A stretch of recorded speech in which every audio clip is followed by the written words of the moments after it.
Chat. Chat. What's up, chat? Obviously, I just started the stream, so nobody's here yet, but hope you guys all had a good weekend. Happy 420 Blaze It Day, I guess, if you're into that kind of thing.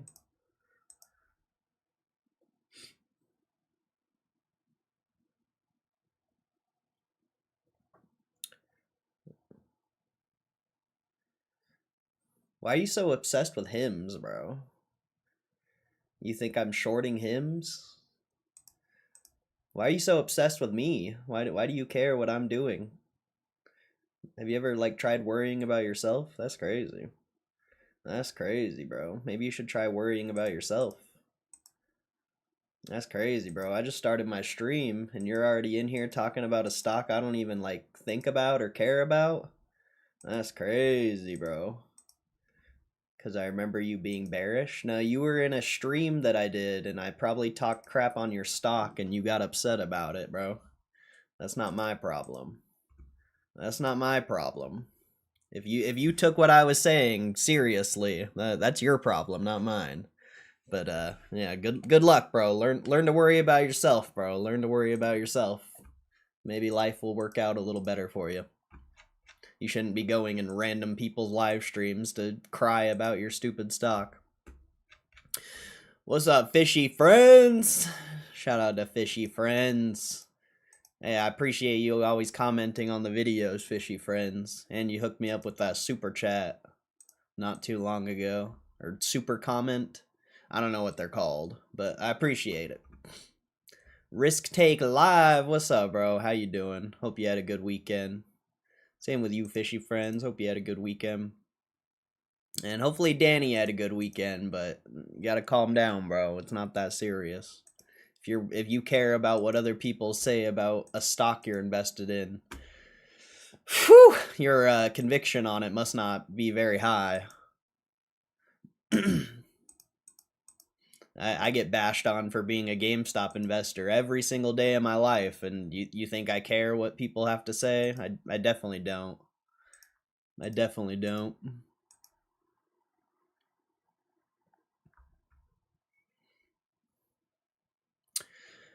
But we got a couple articles to read, which is nice.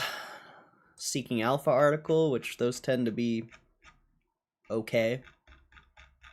And then a weird one.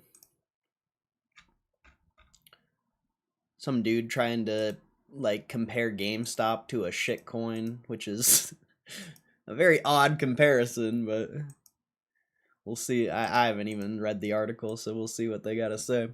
I'm sure it's nothing important, but it's an article.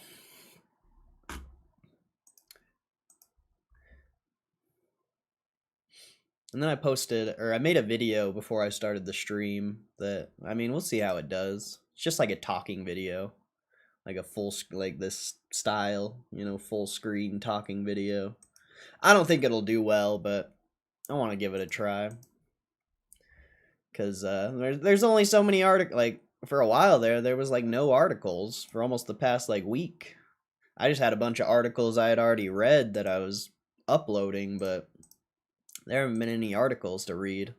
So I gotta try to find some other ways to make daily content on top of the articles.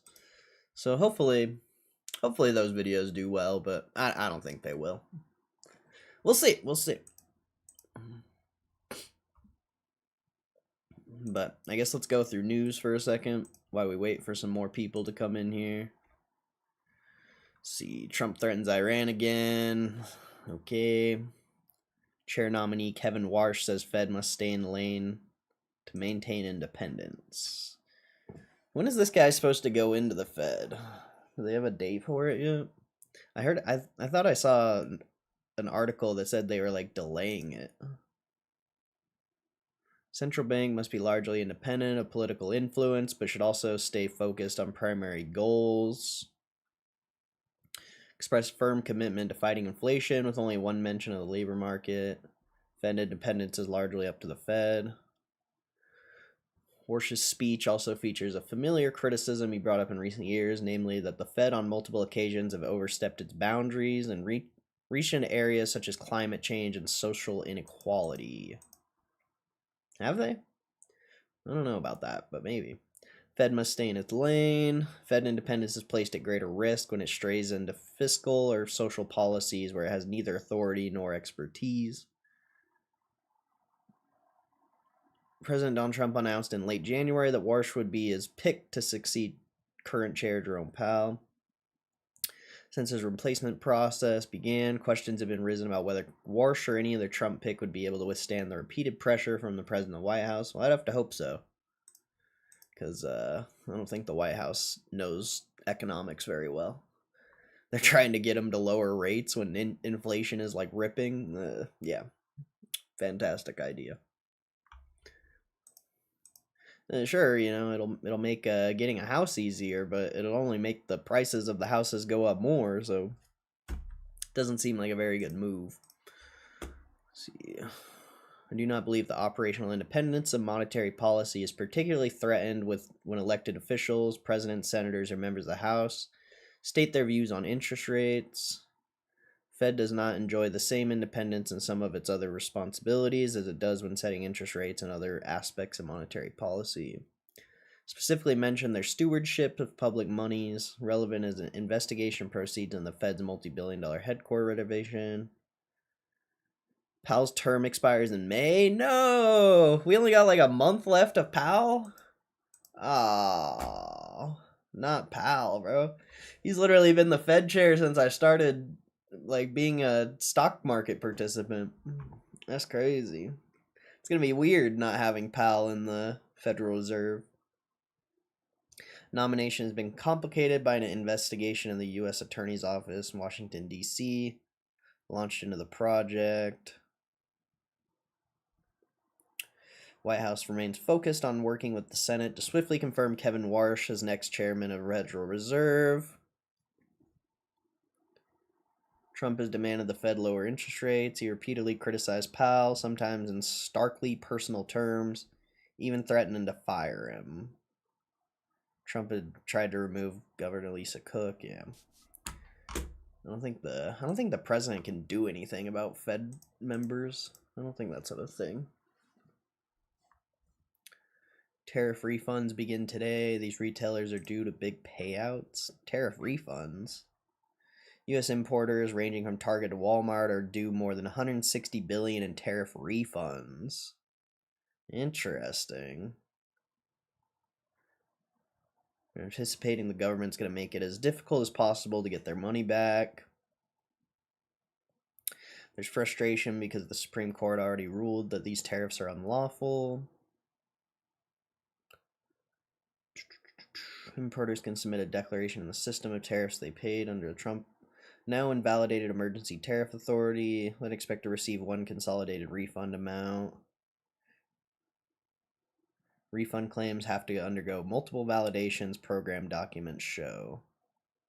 Idea is that all importers that were impacted and paid the tariff should use this system, whether they're Walmart or a local mom and pop shop down the street. The way they described it made it sound a lot more expedient than we were anticipating. Walmart's supposed to get a $10 billion refund, Target a $2.2 billion, Home Depot $540 million, Kohl's $550 million, Gap $400 million, Nike $1 billion. Wow. Wow. That's kind of cool. That's kind of cool. It says there's 7 people here, but doesn't look like there's anyone here. Hope you guys are doing good. Hopefully it's not bots. I don't know why. I don't know why somebody would be botting my stream, but it definitely seems like it.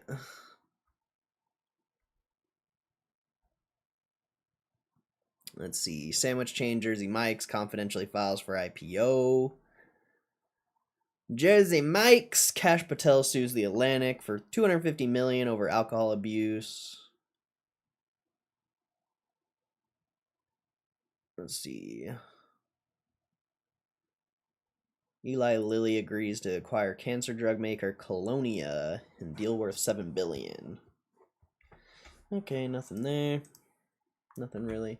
What's up, Hugh G? Nah, we chillin'. I appreciate it, risk take. Good afternoon, good evening. It's a glorious day. What are you so excited about, Hugh G? Lurkin, what's up, barcodes? Don't think I've ever seen your name in the chat. What's up? Deja Vooper. Yeah, I've seen your name in here before, Deja Vooper. Appreciate you stopping in, bro.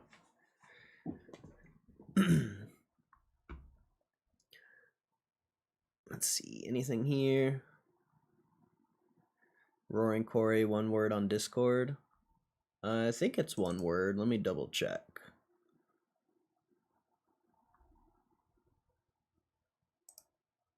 Yeah, one word.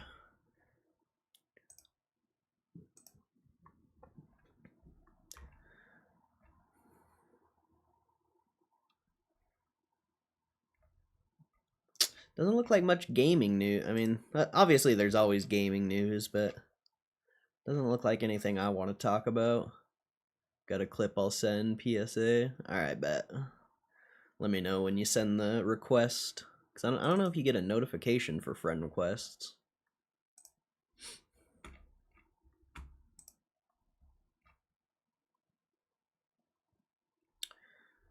Let's see. Yeah, there's nothing really. I think Secrets of Strict Saving comes out. Oh yeah, happy 420, everyone.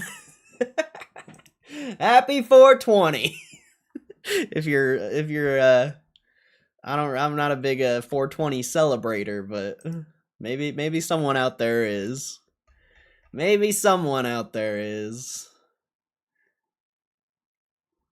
I was gonna look up something. I forgot what it was. Oh well. Must have not have been very important. Tamagotchi Life, living the dream. Fan recreates iconic Taco Bell meal in game. Okay.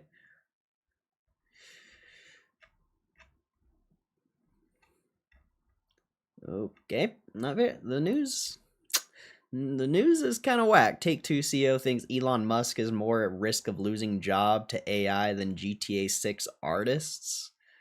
I don't know about all that. Viral Pokemon themed wedding is every Pikachu fan dream. Pokemon wedding, huh? What the? They had giant Pikachus. That's cool. Weddings go viral a lot.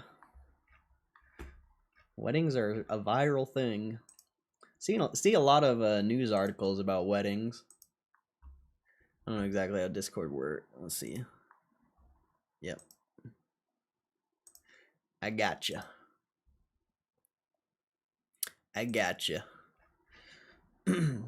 Chicken chain drops giant snack wrap stuffed with tenders. Nike backtracks on controversial ad after offending people who prefer to walk. Wait, what? Runners welcome, walkers tolerated. That's funny. That's funny. How can you get offended by that? How do you get offended by something like that? Like, I can't run. I'm too lazy. That offends me. Like, what do you set? Are you sending me something I can show on stream? I assume you are. Oh, it's a poll. It's a power pack poll, huh? What do you got for me? What do you got for me, Mr. Hugh? A nice power pack poll? Is that what this is? A grade reveal? Wait, so this isn't power packs? Oh, that's the card you sent in? Let's go!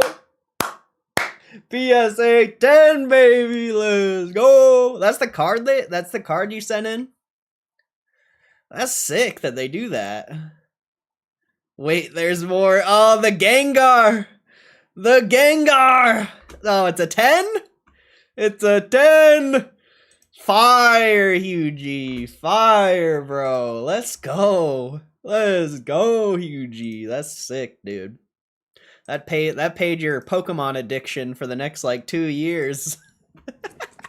That paid your Pokemon addiction, bro. Let's go. Let's go. That's awesome, bro. That's hype. Is there's sound to it?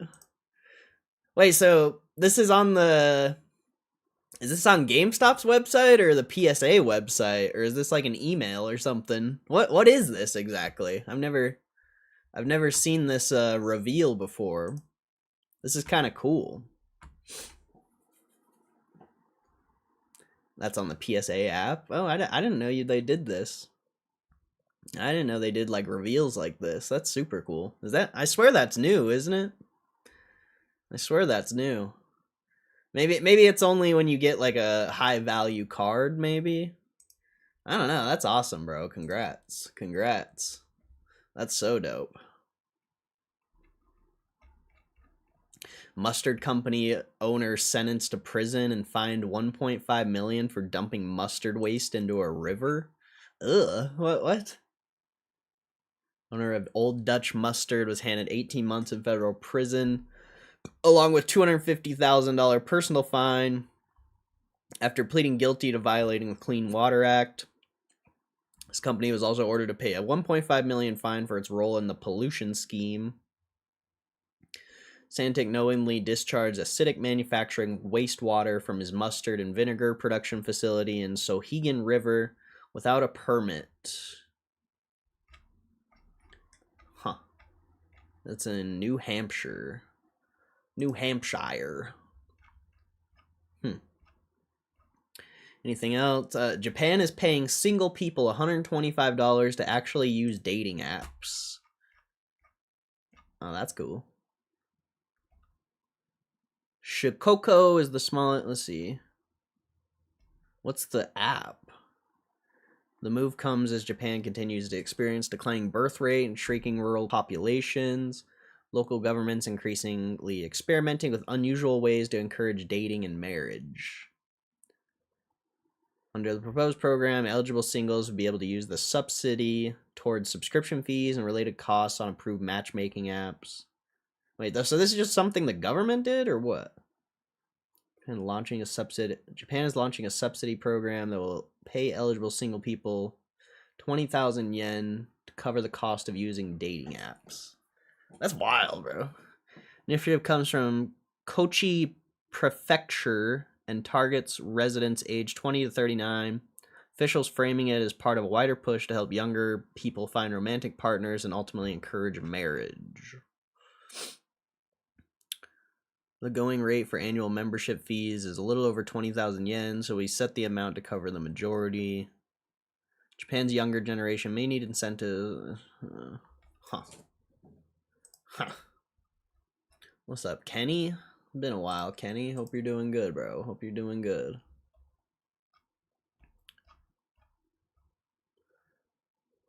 Family apologizes after burying 160,000 car during funeral for collector.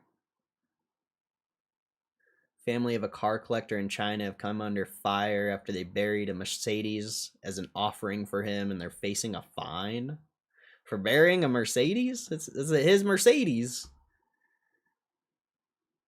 Family has come under fire for burying a luxury Mercedes. Did they like bury him in the Mercedes? Family from like buried 160,000 Mercedes-Benz S450. They said relative was also reportedly an avid car collector.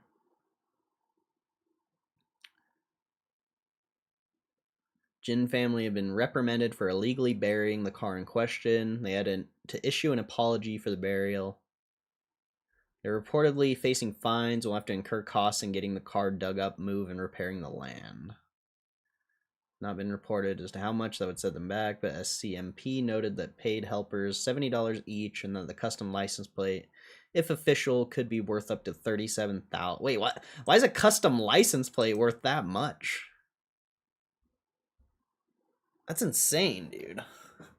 That's insane. Why would a custom license plate be $37,000? Oh. Doing good. Been really busy between work and the card store. You own a card store? I didn't know that. That's sick, bro. I didn't know you owned a card store. That's awesome.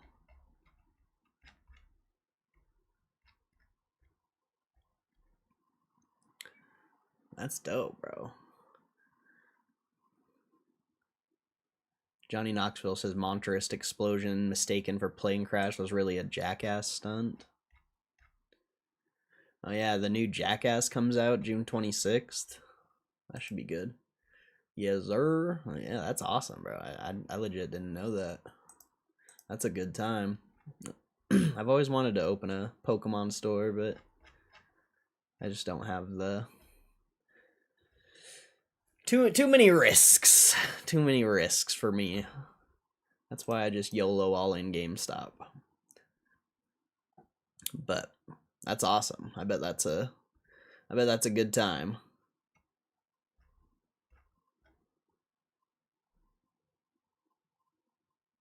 Pomeranian joins police dog unit in Japan? What? Why would you want a Pomeranian police dog? Pokemon bus launch. A lot of Japanese news. Why is there so much Japanese news? This is America. Counter-Strike player banned for 10 years after hitting opponent on stage. No cap. Do they have a video of it? They have a video of it? Die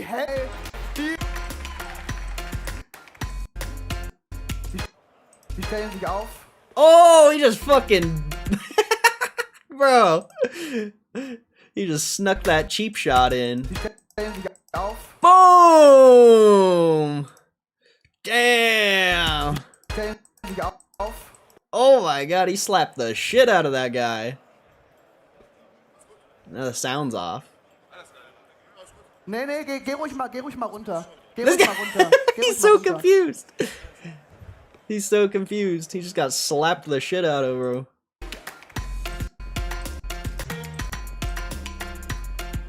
Die stellen sich auf. Boom! That guy didn't punch very hard, though. One team was lining up for the award ceremony. He hit an opposing player by the name of Spider Gum, striking him with force to dislodge his glasses. When the camera cut back, the player was befuddled, confused as to why they'd been attacked. Let's see. Machine was reportedly agitated by trash talk during their final match, although there was no cash prize on the line. Winning squad would have been invited back to next year's local LAN. A 10-year ban for that. Huh. Big candle. Oh, nice. New highs of the day. Gotta love that shit. You gotta love that shit. Isn't the market down too? Where's CNBC at? Let's see. Isn't the market down? Yeah, the market's down a little bit. I mean, you're still at all-time highs, so not really, but you gotta love seeing GameStop go up when the market's not going up. You gotta love it.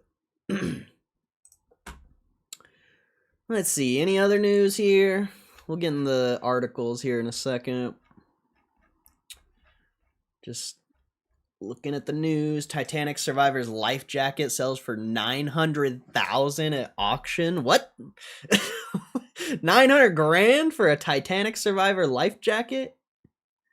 Life jacket worn by first-class passenger who survived the sinking of the Titanic is sold at auction for a staggering €670. I think that's euro. 906,000 to a private collector. Insane. Insane.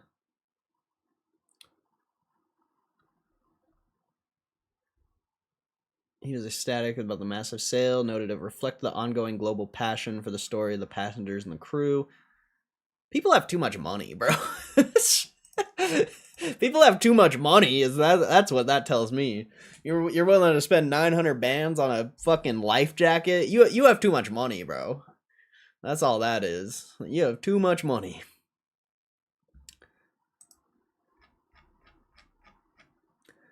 Power Ranger, what's up, bro? Happy 420, bro. Happy 420. Hopefully you get to celebrate it right. Hopefully you get to celebrate it right. I don't have any good trees, so all I got is mid. Well, I don't even have any mids either. That's all I'll smoke later, though, if I do end up smoking. Unfortunately, stuck with mids. Snakes, what's up, Snakes? How you doing, bro? Hope you had a good weekend. Same with you, Power Ranger. Hope you had a good weekend. Fern responds to private equity backlash after Jen's viral YouTube expose. YouTube documentary channel Fern has responded after viewers accused it of selling out to private equity. The backlash arriving just as Gen's viral video claimed investment firms are buying into creator-led media. Yep. I think a lot of the Twitter accounts and a lot of the YouTube channels are owned by private equity in the GameStop space. I think they don't get that much views or anything, but they definitely get to control the narrative and like what people think and what they focus on. You know, I can't verify that obviously, but there's a lot of clues. A lot of raging clues. Got a raging clue. See, private equity turned Jen's video, how private equity turns your favorite channels into slop, published amid I don't think I've watched that video actually. Argues that private equity firms and creator investment groups are quietly acquiring popular YouTube channels, then optimizing them for growth, efficiency, and eventual resale.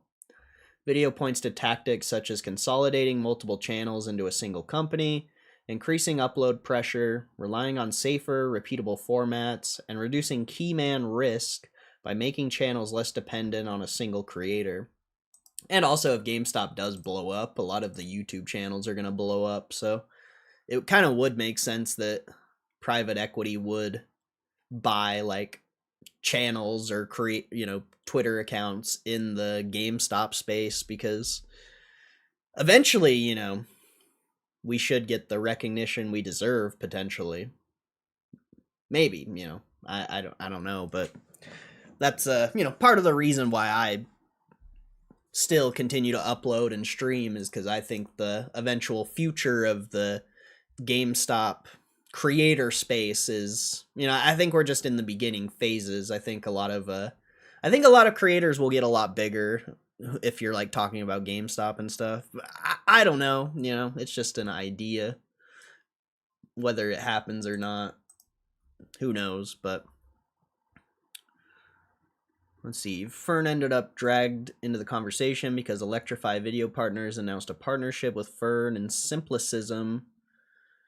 That announcement, Electrify said the deal would help channels expand their reach, explore new opportunities, while adding Fern to the portfolio that already included creators like Vertasia. Blah, blah. Let's see. After viewers began referencing private equity in the comments of one of Fern's latest videos, co-founder Jonas posted a highlighted reply defending the arrangement. Jonas said Fern had partnered with Electrify in January 2025, but insisted the channel remained editorially independent and that its standards had not dropped. He said the partnership reduced administrative workload, letting the team focus on producing high-quality content that stands out, while also enabling more ambitious productions, deeper research, and on-the-ground reporting. Whatever, I'll just watch the video later. I don't want to read about that. I'll just watch the video later. What's up, Moose? Hope you had a good weekend, Moose. Definitely possible. I think we don't see many articles cover GME due to private equity. Yeah, it's definitely possible. I mean, the articles you do see are not great. They definitely, ignore important pieces in the story, I feel like, to kind of spin it in a negative narrative. But, I can't confirm that. I've just seen a lot of stuff, a lot of things. When I was active on Twitter all the time, I saw a lot of Twitter accounts that, originally didn't get that much engagement, whatever, and then randomly they're getting all this engagement and posting all this stuff, and I don't know. Like I said, I can't prove it, but I just think there's a lot of potential private equity owning a lot of things in the GameStop space as far as like creators go.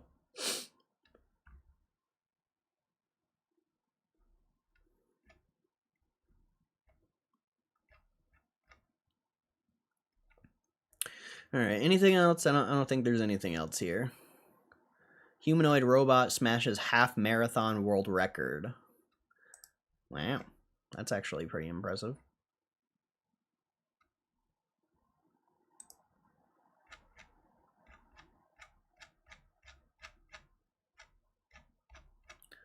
Let's see. Anything else? 141K insurance scam ends in jail time after bear attack exposed a man in a suit. Interesting. I actually didn't even see these articles. I don't usually look at news over the weekend. Why don't I stream on X? Because Twitter's trash. It's a trash website, just with people who talk about nonsense that they don't even know what they're talking about, and thirst traps, and just Twitter is just a disgusting website. It's an absolutely disgusting website.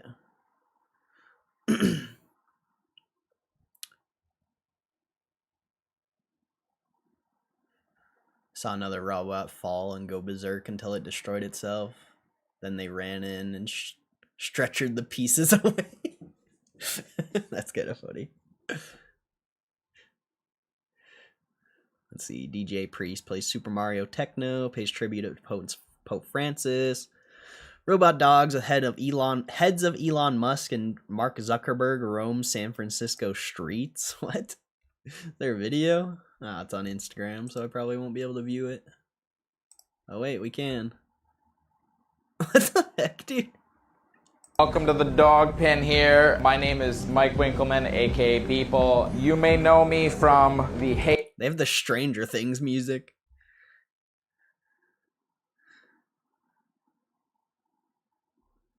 Which is a living sculpture with AI and robotics. What in the world, dude?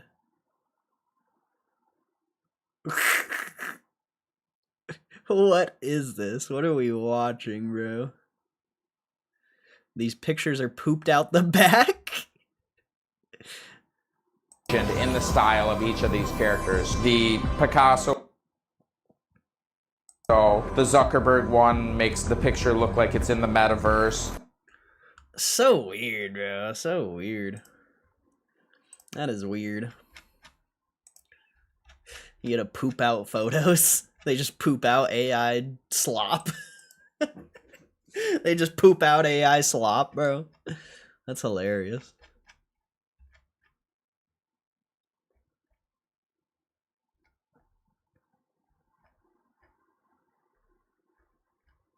Anything else? Oh, did anyone watch that new Mr. Beast video? That was I think that's one of Mr. Beast's best videos. To transition it into a new video, I think that's genius. I think that shit's genius. Parachutist crashes into stadium scoreboard and left dangling moments before kickoff. This was a crazy video. This guy almost died. This guy literally almost died, bro. He just slams into the scoreboard. And then right here, he like slides down. Like, he almost dies, bro. He's lucky that parachute is holding. Like, he should have died. He should have died, bro. That guy should have died.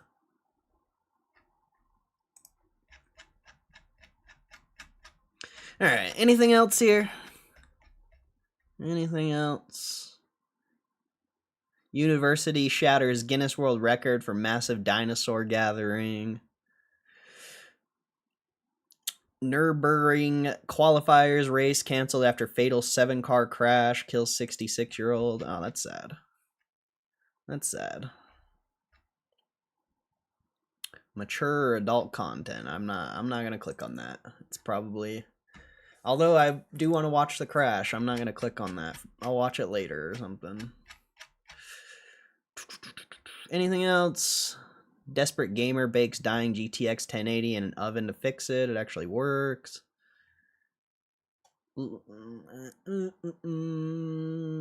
Alright. 1 million bees terrorize highway after beekeeper's truck crashes. Police say California man swapped 34,000 of Legos with pasta in nationwide crime spree.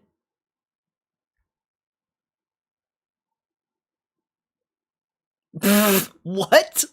Parenting influencer slam for accidentally running over toddler and making content about it? That's psychotic, dude. That's actually psychotic. Massive explosion in Toronto is actually just a stunt for Drake's music video. Okay.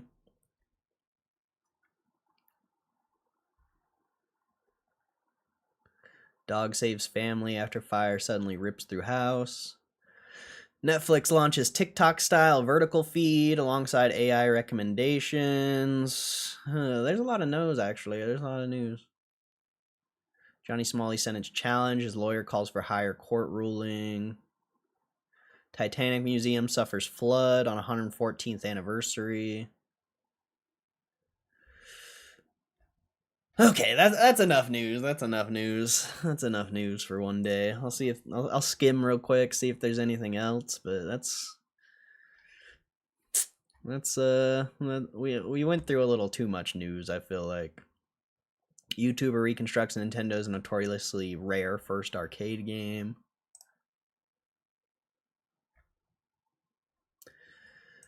There's a Switch 2 game sale at Costco, supposedly. FAA grounds Blue Origin New Glenn rocket after failure to put payload in orbit. Elden Ring movie hits theaters on March 3rd, 2028. An Elden Ring movie, huh? Mr. Beast video's wild. He's doing some crazy shit and I'm here for it. I liked that Mr. Beast video a lot. I thought that was really good. Read that one. The toddler one. You want me to read that? Alright, I'll read it. Let me find it. It was pretty far down there. Gammon. Gammon. The website's not loading. Yeah, are you gonna keep those cards, UG, or are you gonna sell them? I assume you would keep them. I don't think, unless you could get cash for them, I don't think they'd be worth selling.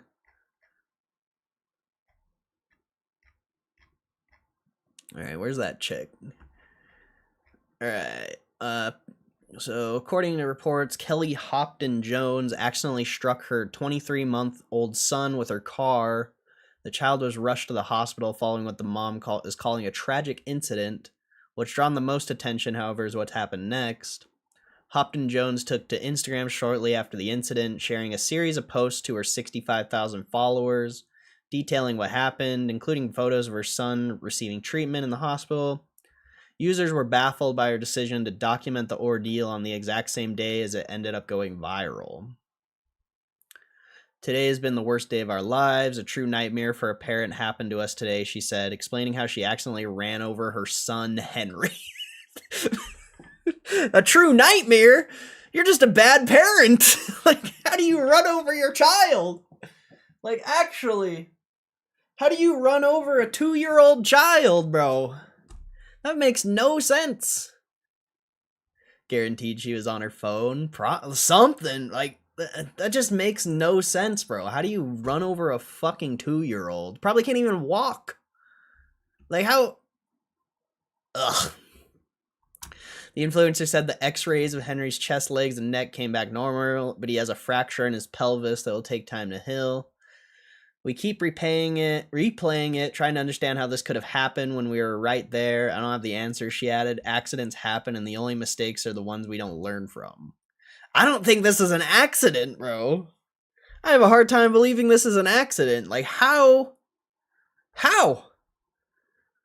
The content quickly spread online, with many users questioning the decision to document the situation so soon, accusing the influencer of prioritizing content over processing the trauma of the event. Running your own kid over, then making posts on the same day is not very I'm traumatized. Social media has ruined us. Sorry this happened. Creating content from it the same day it happened is weird.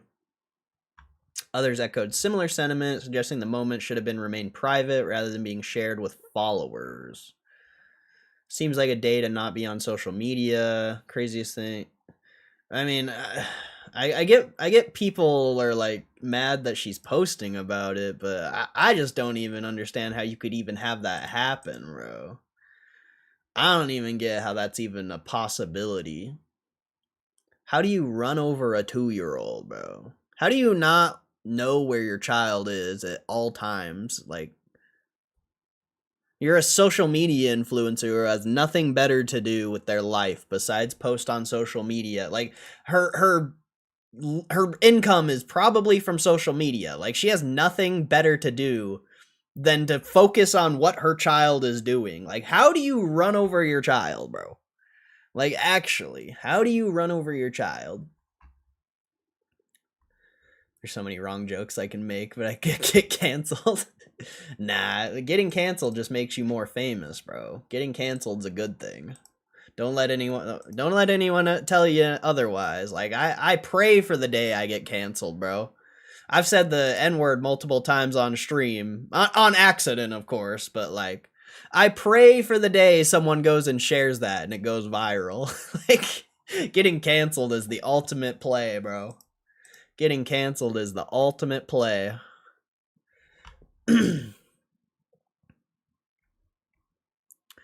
Alright. I'm kind of done with news here.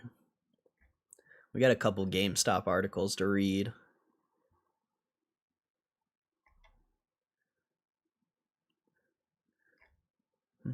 There's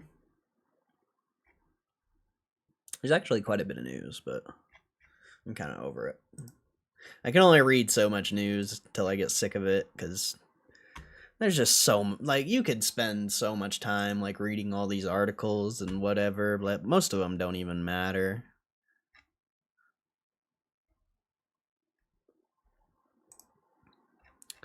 And I can't really, I mean, I could make content on a lot of this stuff, but most of you guys, especially the people who watch the videos, they only care about GameStop, I feel like.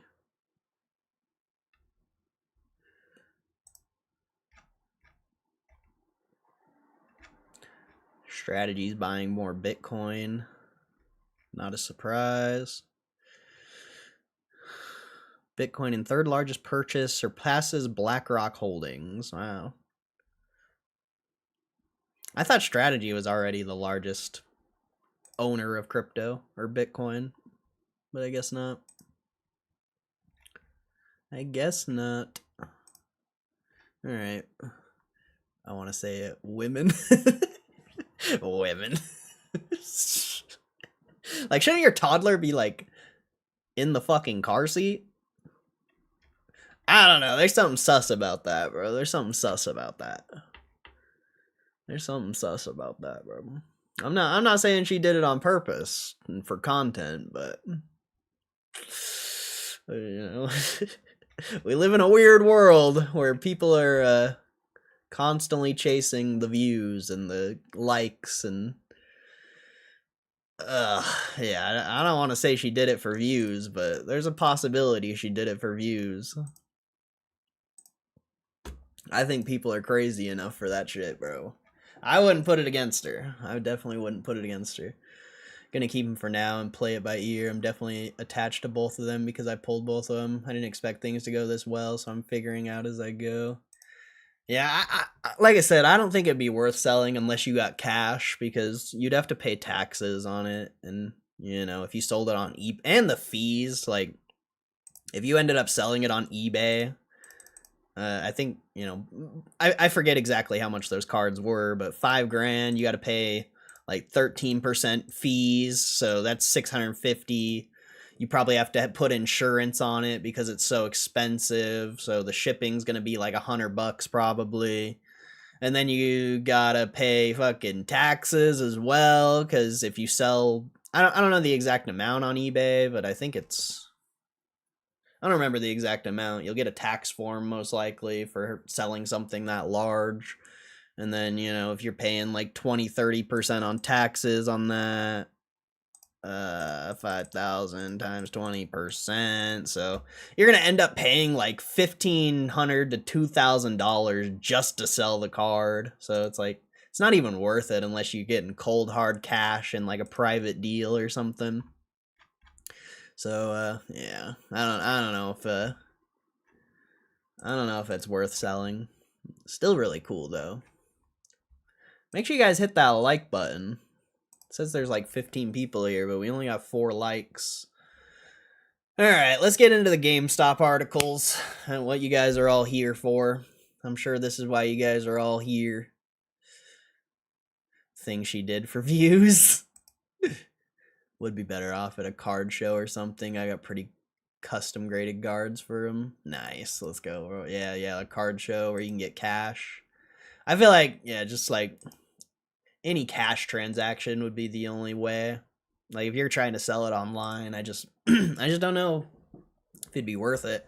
Anyway, oh man, I'd be scared to post that online for like if you have like a classifieds or something like that where you can post like Facebook Marketplace or something. I'd be terrified to post that. I wouldn't even want anyone knowing I had those cards, straight up.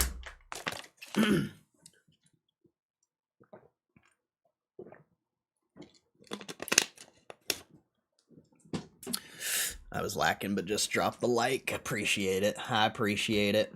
All right, let's get into the GameStop articles. Which one do you guys want first? Do you guys want BitGet, this guy comparing a shitcoin to GameStop, or do you want the Seeking Alpha article? Which one do you guys want first? Which one do you guys want first?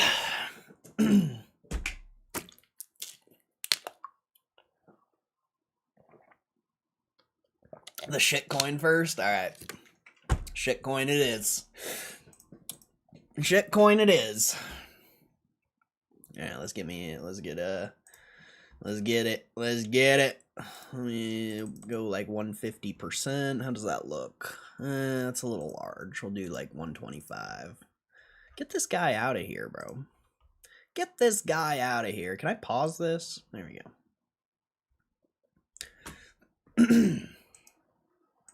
Alright. Here we go, chat. Let's get it. Read these couple articles. Unfortunately, we only got 2. There is another one, but it's just the Simply Wall Street one, and if you've been here for a while, you know those guys just copy and paste their article and post it every single day. Which is so weird, but that's what they do. Alright. Let's get it, chat. Let's get it. BitGet CEO draws GameStop parallel as Rave Deo falls nearly 100%. Man, if you're relating a shitcoin to... I'm actually going to restart that because I don't want to say shitcoin. So... BitGet CEO draws GameStop parallel as Rave Deo falls nearly 100%. Before we get into this article, I just got to say, like, comparing GameStop to an altcoin is insane. Crypto literally has no value. GameStop's at least a business that produces income, and, you know, sure, they're relating it to GameStop back in 2021 when GameStop's business wasn't that great. It's still a business. It still has real value. So comparing crypto to GameStop or any stock on the market is actually just ridiculous. Crypto literally has no value, and I would never invest in crypto, especially altcoins. Like investing in Bitcoin or like Ethereum, I mean, mostly just Bitcoin is, you know, okay, I guess, but I would never buy an altcoin. But let's see what this guy's got to say.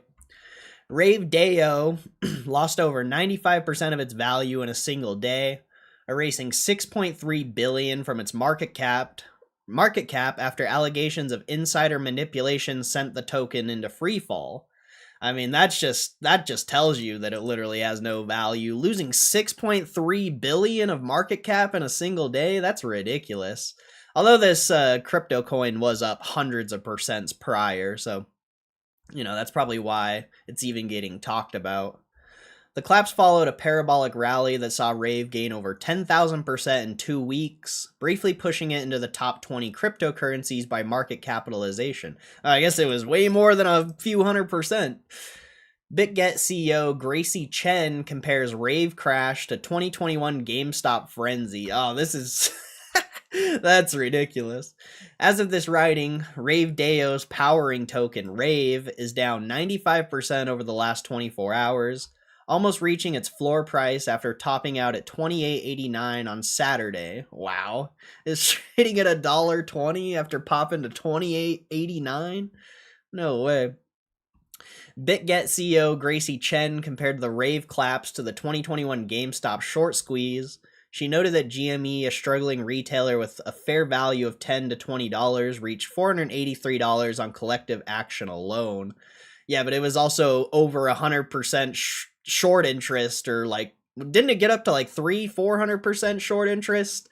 Sorry, that didn't happen with some shit coin. That's just not even real, bro. This thing just went up off of pure hype and probably got jacked up by whoever created the coin, and then they just rug pulled everyone who invested in it. But let's see what her tweet says. It says GameStop hit an entry day high of $483 on January 28th, 2021, and closed at approximately $347.51. From a fundamental perspective, GameStop at the time merely a struggling physical video game retailer with steadily declining annual revenue. Most analysts considered its fair value to be no more than $10 to $20. In other words, sentiment and collective action propelled a company with a fair value of $10 all the way to $483, a premium of over 40 times. So that definitely isn't the reason why it went up that high. It went up that high because the shorts had to close and people were just buying the crap out of it. It also had a low market cap and a low float on the shares, so, you know, with that much attention, it makes a lot of sense why GameStop went up that high. Some altcoin just randomly going up that high has literally nothing similar to GameStop. GameStop is its own thing. The psychological mechanisms behind this are well worth understanding. 1. FOMO, watching others make money causes rationality to instantly collapse. 2. Sense of collectible identity. The us versus Wall Street narrative on Reddit turned buying GME into a matter of taking sides rather than an investment decision. 3. Self-fulfilling prophecy. When enough people believe it will keep rising, it actually does until the music stops. Also, didn't the only reason GameStop go down is because they did that at the money offering at all-time highs, basically, and raised a ton of money? Like, GameStop most likely would have stayed up at those higher prices if it wasn't for that. 4. A mirror of the crypto market. This week's rave story is a carbon copy of GME. It's definitely not. There's probably crypto coins that go up thousands of percents all the time. The only difference are that a physical stock was replaced by a meme coin, and Reddit was replaced by X. Physical, wait, what? I highly recommend watching Dumb Money, the movie about the 2021 GameStop event. There's a lot to learn from it. There's nothing you can learn about crypto watching Dumb Money. Also, I don't think you can learn anything from watching Dumb Money. I don't even think Dumb Money is like a accurate representation of what happened in 2021.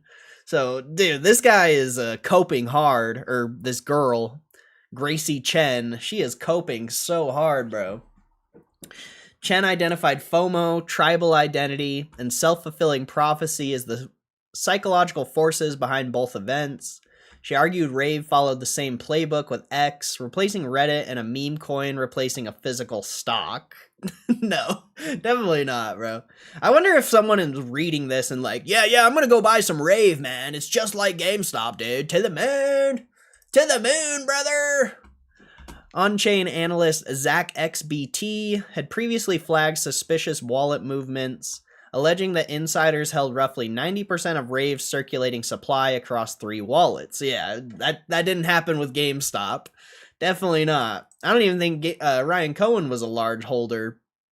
I mean, he was a pretty large holder before the squeeze, but he wasn't like a massive holder like he is now. I actually don't know. I don't remember how much Ryan Cohen owned before the squeeze. 2 wallets reportedly moved millions of tokens into BitGet during the token's peak.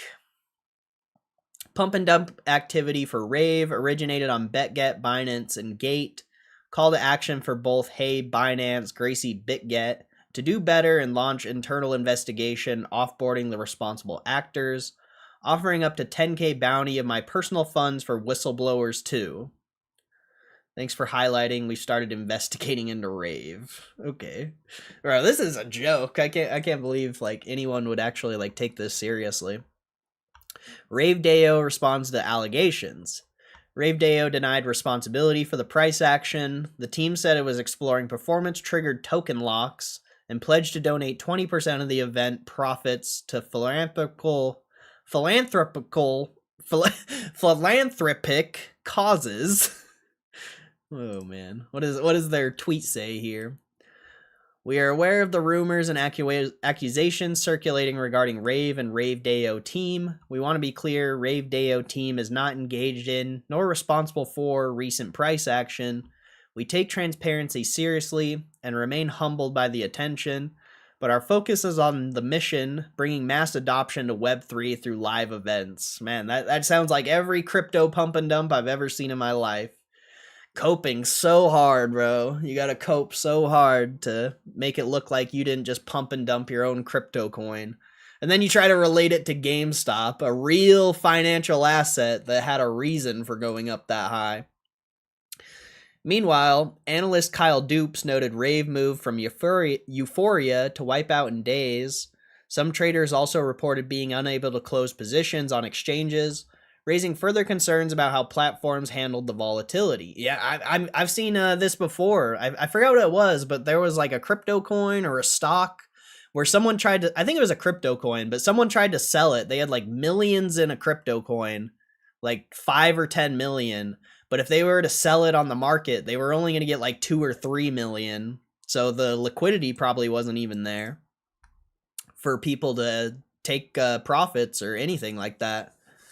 Still, some users have called out BitGet for its handling of the Rave incident, describing the exchange's response as immature and unprofessional. Well, of course, it's an altcoin pump and dump. You think they're going to be professional?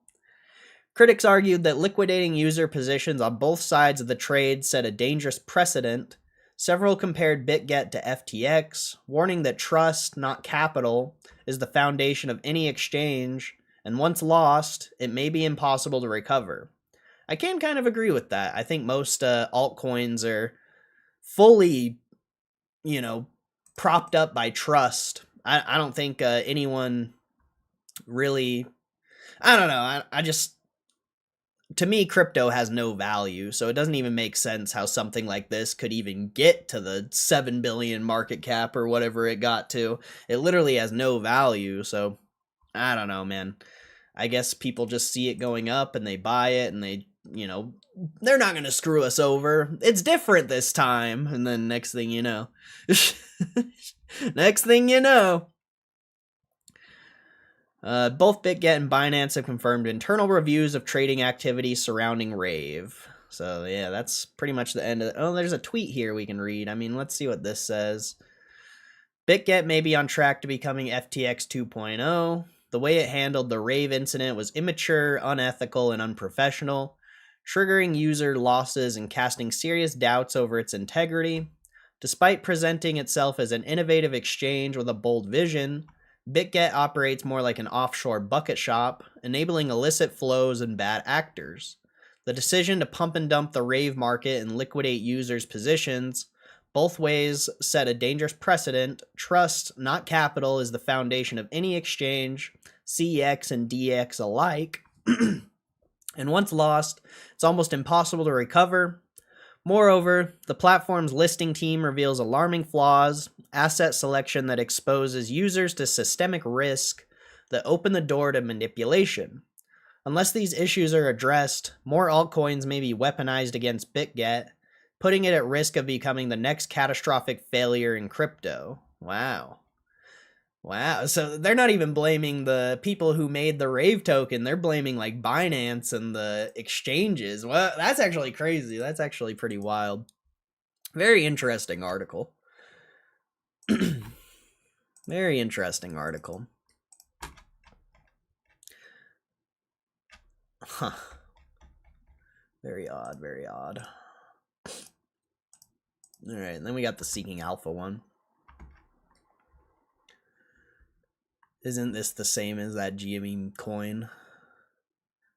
I don't think so. I don't think the GME coin ever went up that much. I'm not really sure though. I don't pay attention to crypto, bro. I don't like crypto. There's nothing interesting about it. Crypto's just slot machines basically. Like there's no value behind it. It's just, you know, put your money and hope that it goes up. That's crypto. There's nothing behind crypto that will make it go up. At least GameStop has a business that's growing behind it. So, you know, as the business grows, the stock goes up. That's not ever going to happen crypto. Crypto is just 100% gambling and there's no value on crypto. So I don't know, man, but it's just, you know, the crypto coins that goes up tens of thousands of percent or whatever and then crashes the next day. You know, people are going to talk about that. Probably to, you know, get people to FOMO in at low prices. They're like, maybe it'll go up again, you know? Let's buy it at $1.20. Maybe it'll go up 10,000% again. I bet that's the thought a lot of people have when they read something like that. But I don't know, man. Crypto's so whack. It's so whack. What's up, Jared? How you doing, bro? Been a while, I feel like. Hope you're doing good, bro.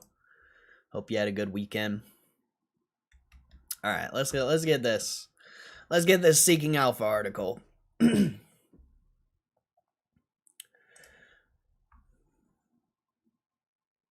It was once at 120, now it's 60K. It has to go back.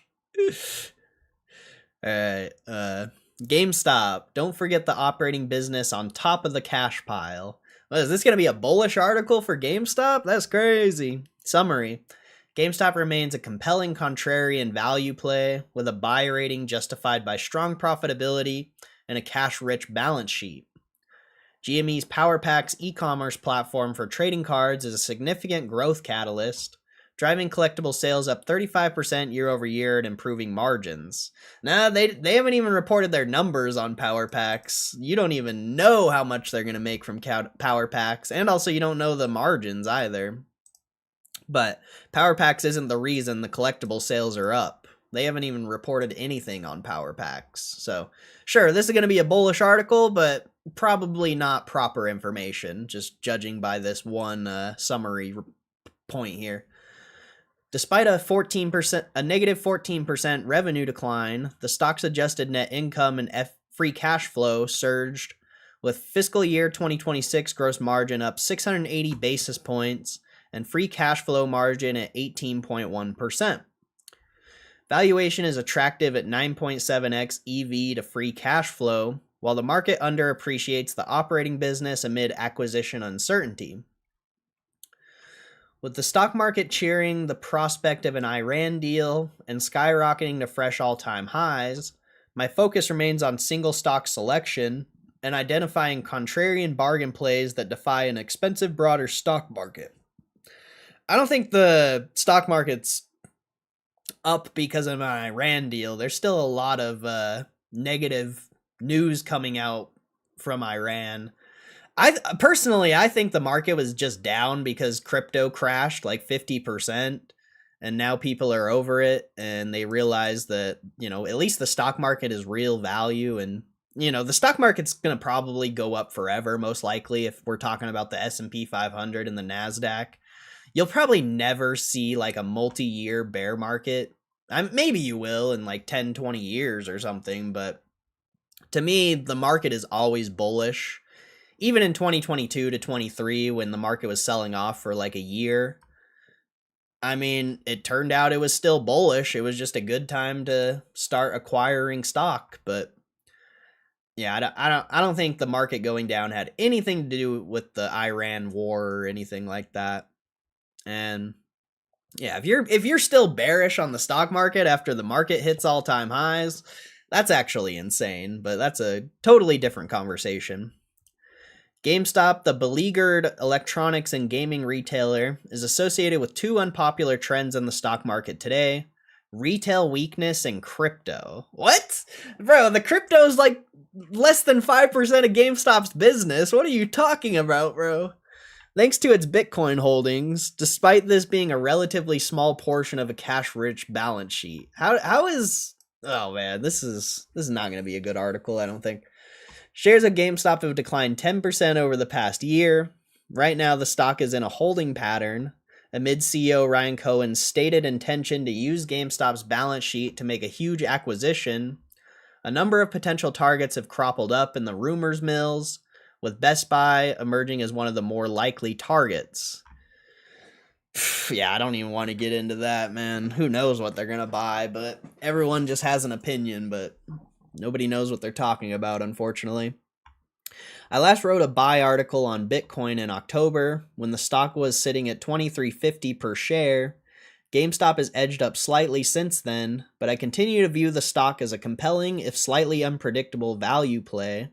Amid the uncertainty swirling around this stock, I retain my buy rating here. He wrote a buy article on Bitcoin in October? Wasn't Bitcoin at all-time highs in October?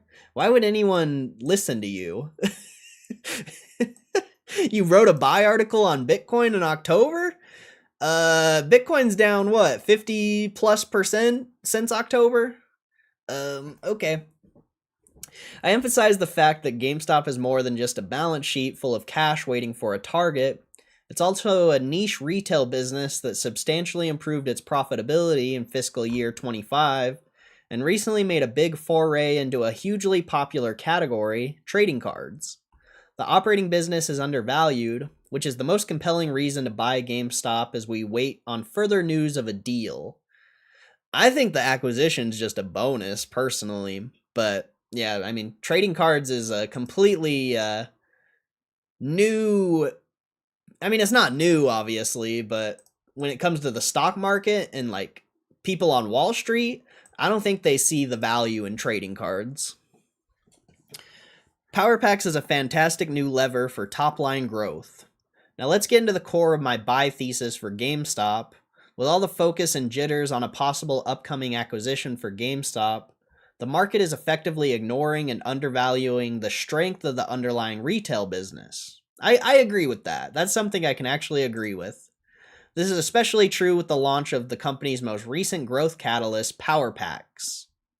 Personally, I don't think Power Packs is going to be that big, but I mean, I guess we'll see. I think it's going to be something that pulls in a lot of revenue, and it's going to be a revenue driver. But as far as net income, I don't know how much net income Power Packs is actually going to bring in. Power Packs is a new e-commerce platform by GameStop that aims to facilitate easier logistics for investing in trading cards. To back up for investors who are not familiar, trading cards have surged in popularity, particularly Pokemon cards, since the COVID-19 era. Both fans and speculators have poured into these cards, with momentum rising especially amid Pokemon's 30th anniversary this year, with single cards featured on the front of Power Pack's page worth tens of thousands of dollars. The Power Pack selection purchase page is shown below. It's also interesting that GameStop's holding these cards as inventory, because if cards continue to grow in value, essentially GameStop's, their merchandise, whatever they're holding in Power Packs, is also going to grow in value because they're not always selling these cards. A lot of people pull these cards and sell them back to GameStop. So if cards continue to hold favor and continue to grow in value, it's also just another similar investment to Bitcoin. Trading cards are graded by a third-party company, the largest of which is PSA. PSA's grading is based on 4 primary factors: the centering of the card's artwork, clean and increased surfaces, sharp corners, and smooth edges. Ratings go up to a perfect score of 10, with cards receiving a perfect PSA rating worth substantially more than those with a lower rating like 6 or 7 or 8. I almost said 6 or 7. Previously, however, the logistics for a trader or investor trying to purchase PSA graded cards were cumbersome and expensive. Buyers would have to purchase the card, incur a shipping fee, and then send it off to a PSA grading facility in Santa Ana, California, or Jersey City, New Jersey. This represents multiple costly touch points, especially for a high-value card that needs to be insured. PowerPacks aims to bypass all of this. Customers can buy a digital pack that represents real physical cards that are already PSA graded. The cards default to being stored in the GameStop controlled PSA vault, but owners can also decide to sell the cards directly to other buyers or take a shipment of their cards. GameStop doesn't control the PSA vault. The PSA vault is just integrated into the GameStop Power Pack website. The PSA vault's a completely separate thing. Importantly, the vault is located in Delaware, allowing buyers to avoid sales tax, which is meaningful when the value of some cards can exceed a car. Currently, PowerPacks offers Pokemon cards, along with baseball, basketball, football, and they also have the Buck Binder collection or whatever. And they did do One Piece for a little bit, so I assume they'll bring One Piece back. And eventually they gotta bring Magic. I'm surprised they haven't brought Magic to PowerPacks yet already. Collectibles is already a major growth focus and a bright spot for GameStop. In its most recent quarter, sales of collectibles grew 35% year over year to $365 million, bucking a negative 14% total revenue decline for the company and expanding to 1/3 of the overall company sales. Yeah, but the only reason the revenue's down is because they closed a bunch of stores. GameStop's revenue from here on out is going to be up. Also key to note is that even amid a cyclical overall sales decline for GameStop in fiscal year 2026, the year ending February, its adjusted profits have grown substantially. Yeah, profits are the only thing that matters anyway, realistically. Adjusted net income, which adds back gains/losses on GameStop's much scrutinized Bitcoin holdings, marked to market each quarter, expanding roughly 5x year over year to $647 million, or a 17.8% net margin that widened significantly from 3.4% in fiscal year 2025. That's the first time I've seen someone actually talk about how GameStop made basically made $650 million for the year. They just have it at 4 whatever because of the Bitcoin loss. They actually made a ton of money in 2025. The Bitcoin loss just made it seem like it wasn't as big of a year as it actually was. And also they did the covered call sale on the Bitcoin, so they might not even have lost money on Bitcoin. So essentially they potentially could have made 700 or 800 million if Bitcoin goes back up to the price they bought it for. A major driver of this had been a sharp uptick in gross margins. Fiscal year 2026 gross margin of 35.1% lifted plus 680 basis points versus 28.3% in fiscal year 2025. This was driven in large part by the company's favorable revenue mix shift away from lower margin consoles and hardware and into collectibles. Furthermore, the company managed to slice SG&A costs down by 19% year over year through its restructuring cost, outpacing a negative 14% full-year revenue decline. Oh yeah, and they cut a ton of SG&A from all those store closures. As a result, adjusted EBITDA grew by nearly 10x year over year to $345.4 million. That's crazy, man. But you still got a long way to go before you get 10 billion EBITDA for the compensation package. And on top of this, free cash flow also grew 4.6x year over year to $597.3 million, reflecting an 18.1% free cash flow margin that is similar to underlying net margins. The key here is that the sharp growth in collectibles and trading card revenue is a key driver of the profit expansion for GameStop. The company's brand new Power Pack offering raises the standard in the industry and makes it easier than ever for collectors/speculators to acquire and trade graded cards. Yeah, definitely. To me, this move positions GameStop to take share from incumbent platforms eBay, where collectibles GMV growth of 12% year over year grew much faster than the overall GMV growth of 8% in its most recent quarter, and has been a major anchor for eBay's sales recovery in the past few years. Cheap valuation for the operating business. Let's now bring the discussion back around to valuation. When we look at the rebounding operating business alone, separate from GameStop's huge cash balance, we find deeply discounted multiples. At current share prices near $24, GameStop trades at a market cap of $11 billion. We net off $9.38 billion of cash and digital assets against $4.16 billion in debt. The company's resulting enterprise value is $5.79 billion. I don't think you can even put the debt in this calculation because they can just issue shares to pay off the debt. They don't have to pay or use cash to pay off the bondholders. GameStop doesn't issue guidance for fiscal year 2026. If we conservatively assume flat revenue and flat free cash flow margins, resulting in $597 million in free cash flow, the stock trades at 9.7x EV/fiscal year 2026 free cash flow. The revenue is not going to be flat, though. The revenue is going to start going up because they're not closing stores anymore.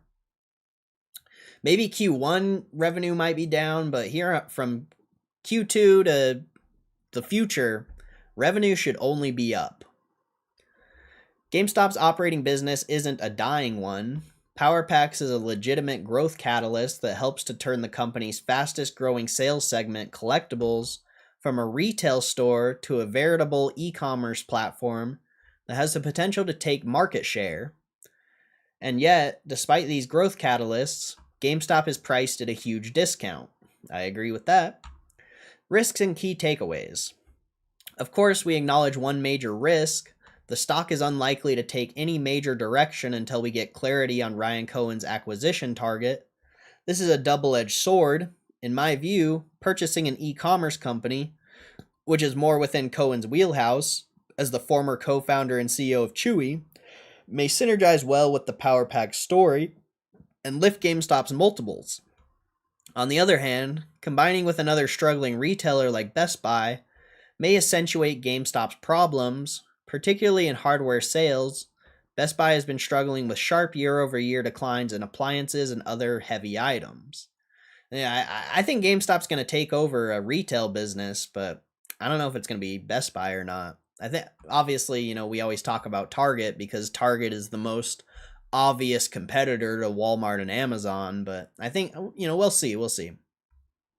That said, I take comfort in buying GameStop with the knowledge that its enterprise value underappreciates an operating business that is just starting to lean into the collectibles category, which is the core catalyst that helped vault eBay back into relevance. Stay long here.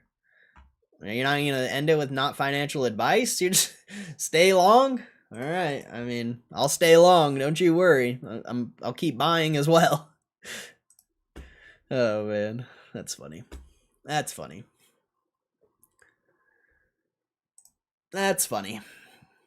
All right. What are you saying? What are we saying in the chat? I love that GME is in the best place it's been, and everybody thinks they closed all their stores to YOLO into Bitcoin at the top. I know, bro. It's crazy. It's crazy, bro. It's crazy the narrative you get if you don't do your own research and you don't know how to, go to the SEC website and just look at numbers. Like, you just get fed whatever the algorithm feeds you. It's crazy. What's up, Jonathan? Hope you're doing good. Bear case for the overall market is a combination of the AI bubble popping and the trillions of Arab monarchs might pull out of the market due to the cost of the war. I mean, I think that's highly debatable, but maybe. Is the AI bubble popping, though? Isn't NVIDIA at all-time highs? Literally at all-time highs? I don't know if the AI bubble's popping. If it even is a bubble, it could be a bubble. The stocks could be. Of course, the stocks are overvalued, but I don't think the AI bubble's popping.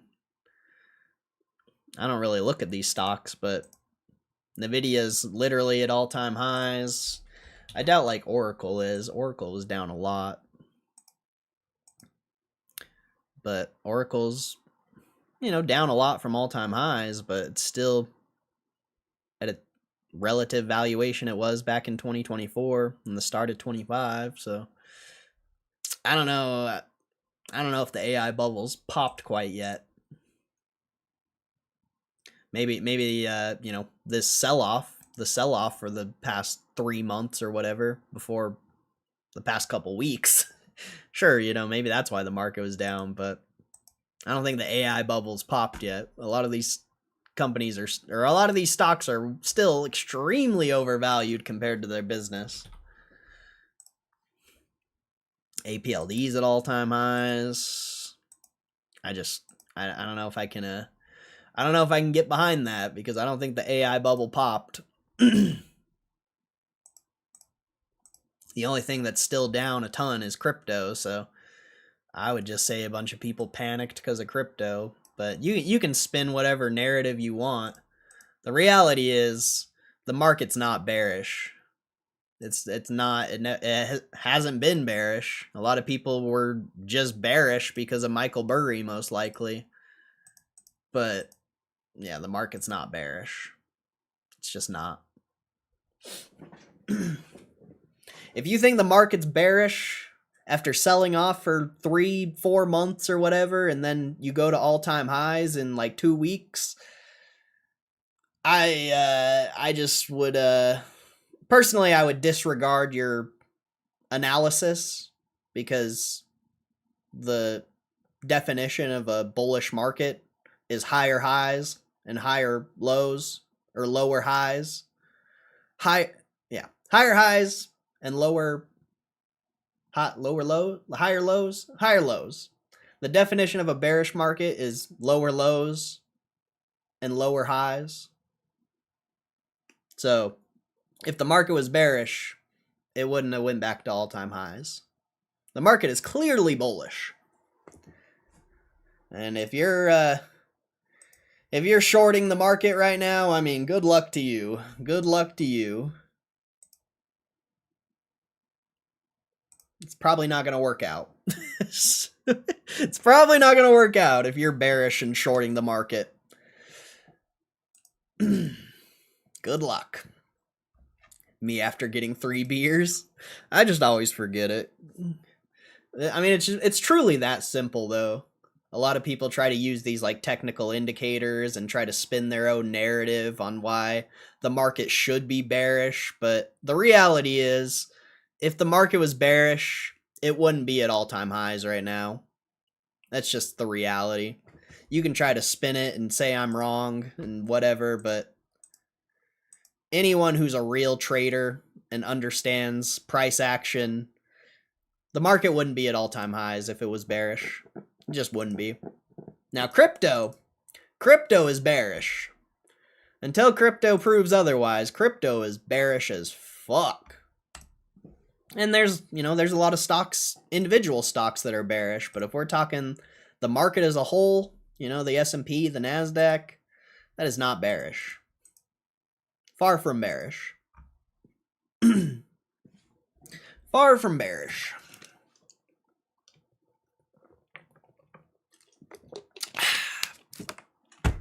And I just see this narrative a lot. I see that narrative a lot. Even on Super Stonk, everyone's like, the market's rigged. It's manipulated. It's at all-time highs. It shouldn't be at all-time highs. I'm going to short it. It's like, good luck. Good luck.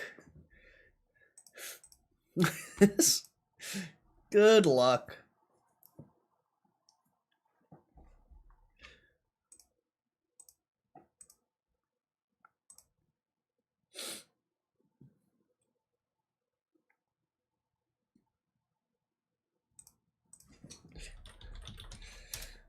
We can look at Reddit for a second, though, I guess. Probably nothing here.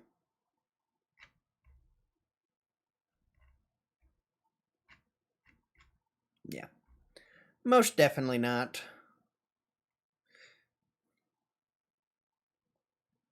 GameStop was the second most popular stock on Reddit last week. It's kind of cool.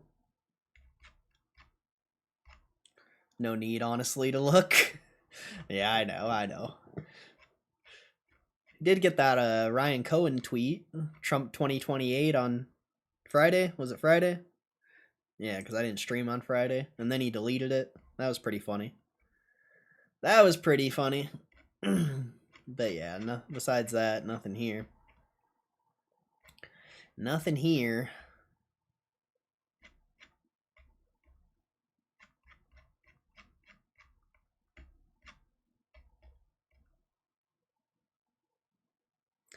The only person in the saga that is deserving of praise and endorsement?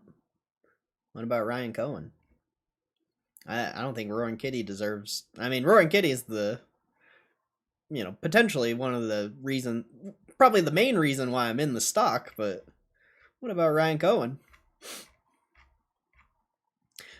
I mean, Roaring Kitty just had the analysis that got me to seek out the investment and do the research for myself, but in reality, I think Ryan Cohen's the person who deserves the praise. I'd be very surprised if someone watched all the Roaring Kitty streams and stuff like that. I'd be extremely surprised. Markets have never seen a needle top. I did see that, which is definitely true. Definitely true. And I mean, even Michael Burry, the bearish fucking, the top bear, the person everyone just fucking, I love Michael Burry, oh my gosh. Everyone just fucking sucks Michael Burry off. Even he's saying the market's fucking, you know, markets have never seen a needle top. Even Michael Burry thinks the market's going to continue to go up higher, so I don't know. It's pretty wild stuff.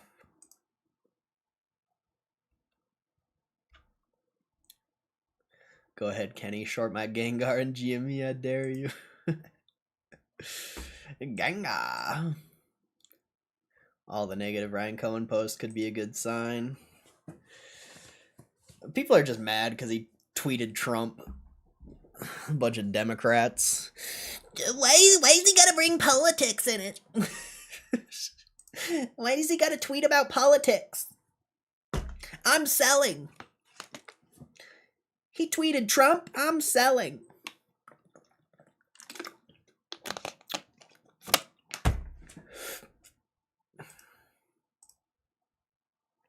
Crazy stuff, crazy stuff.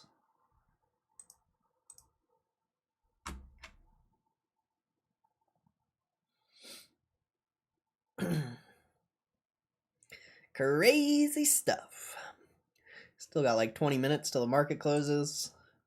We have a lot of people in the stream today, but the views are trash, man. It's kind of crazy. We've had a consistent like 15 people in the stream pretty much since I started it, but only 120 views in an hour and a half. Like, that's not that great. It's pretty interesting, though. Just people aren't getting hyped on GameStop yet, which is very positive for someone like me. As soon as you start seeing a bunch of people in here and the views rise, you know, we've all, you know, anyone who's been here for long enough knows what happens then. Well, you know, whether that's going to happen again, very debatable, but we'll see. I was literally saying in the chat the day before that people used to get hyped for Ryan Cohen tweets. Now they just freak out if it's going to be a Trump tweet or not. Oh, yeah. It's crazy. Hey, Ron! Yeah, happy 420, bro. Happy 420. Just got done reading some articles. So we're just chilling until the market closes for now. We just chill until the market closes. They all work. Views probably pick later in the day. True. I mean, I don't know though. I've only done one stream like at night, but it was when CNBC released that Ryan Cohen interview, and I had a ton of people in the stream during that time. So I mean, it could be that they're all at work, but anytime the stock's been up like a ton, and if you go back to like past streams where the stock's been going up a lot, the stream tends to get a lot of views and a lot of viewers, and you're just not seeing that yet. You're just not seeing it yet, and it could be bots. Definitely could be bots, but this is honestly one of the slowest streams I've had, so Not too sure. A lot of people also watch the stream after the VOD gets uploaded. Not everyone comes in and watches live. I would say a good like fourth of the people that actually watch the stream watch it when the VOD gets uploaded.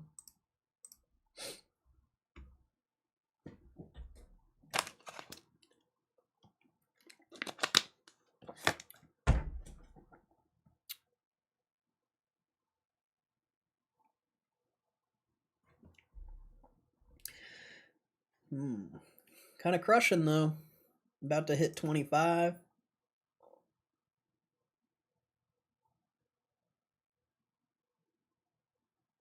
In regards to the clips. The clips don't get that many views. As I've been posting more, they've been getting more and more views because people know I daily upload and they're actually like seeking out the videos. So that's good, but there's not much engagement in the GameStop world. I feel like a lot of the people who post view bot their channel, but not really something I can prove.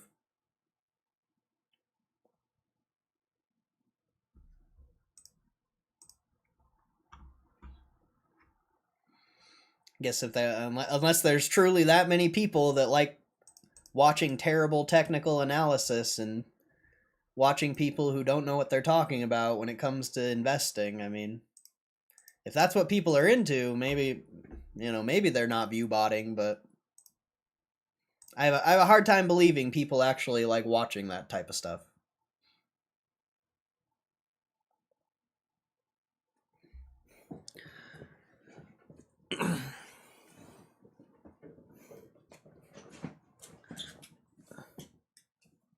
Of course, there's people that actually watch it, but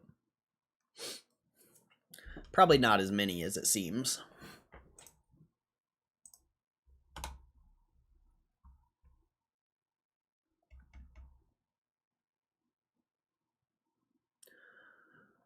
All right. Anything else before market closes? Any other news articles get uploaded or anything? What's this? This doesn't look like a good article.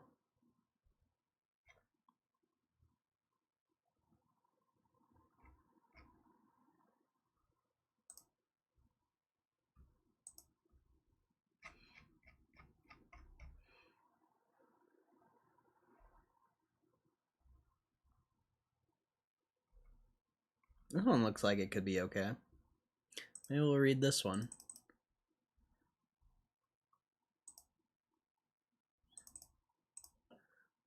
Feel bad for all the AMC bag holders.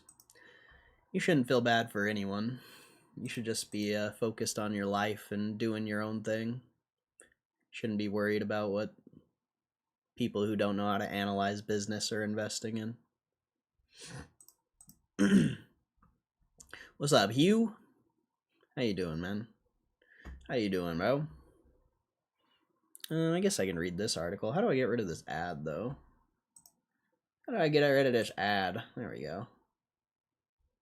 There we go. Alright. Is GameStop stock a smart buy at $24.55 right now? A fresh valuation breakdown reveals a wide gap between GameStop's current share price. GameStop has staged a quiet but notable recovery in recent months, and with shares trading around $24.55, a new valuation analysis from Simply Wall Street is putting the question of fair value back in front of investors. The short answer is, it turns out, depends heavily on who you ask and what story about the company's future you happen to believe. The stock returned 4.9% over the past week and 8.8% over the past 30 days, with a year-to-date gain of 19.1%, adding some momentum to the recent picture. Looking further back, though, the numbers tell a more complicated story.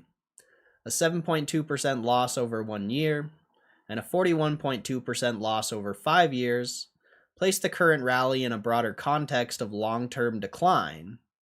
I think you have to have context on why the stock dropped from those initial values before you can say that the broader context of a long-term decline. The market actually, I mean, if you're looking at GameStop for the past like 3 years, the stock really hasn't moved at all. You just had a massive spike back in 2021, and then they did the at the money or whatever. And, you know, short squeezes generally don't last that long. So that's why the stock's down 41.2% over 5 years. And then why is it down over 7% over the last year? Well, they issued warrants, they issued notes. There's a lot of reasons why the stock's down on these longer term basis. So I disagree with the broader context of a long-term decline. I really disagree with that. Just because the stock was overvalued in a moment and sold off, I don't necessarily think that is a long-term decline. GameStop scores just 2 out of 6 on Simply Wall Street's undervaluation checks, a middling result that reflects just how divided opinion on the stock remains. So this is just an article about Simply Wall Street's article, which they copy and paste almost every single day. That's very odd, a very odd article, but I guess we'll keep reading it. What a discounted cash flow model says about GameStop, or GME. The first valuation approach examined is a discounted cash flow analysis, which estimates a company's worth by projecting its future cash flows and discounting them back to today. Starting with GameStop's last 12 months of free cash flow, approximately $595.2 million, and extending projections through 2035, the model arrives at an estimated intrinsic value of around $164.51 per share. I mean, if that's the real value of the shares, crazy, bro. Absolutely insane. That you just can't put enough in at that point.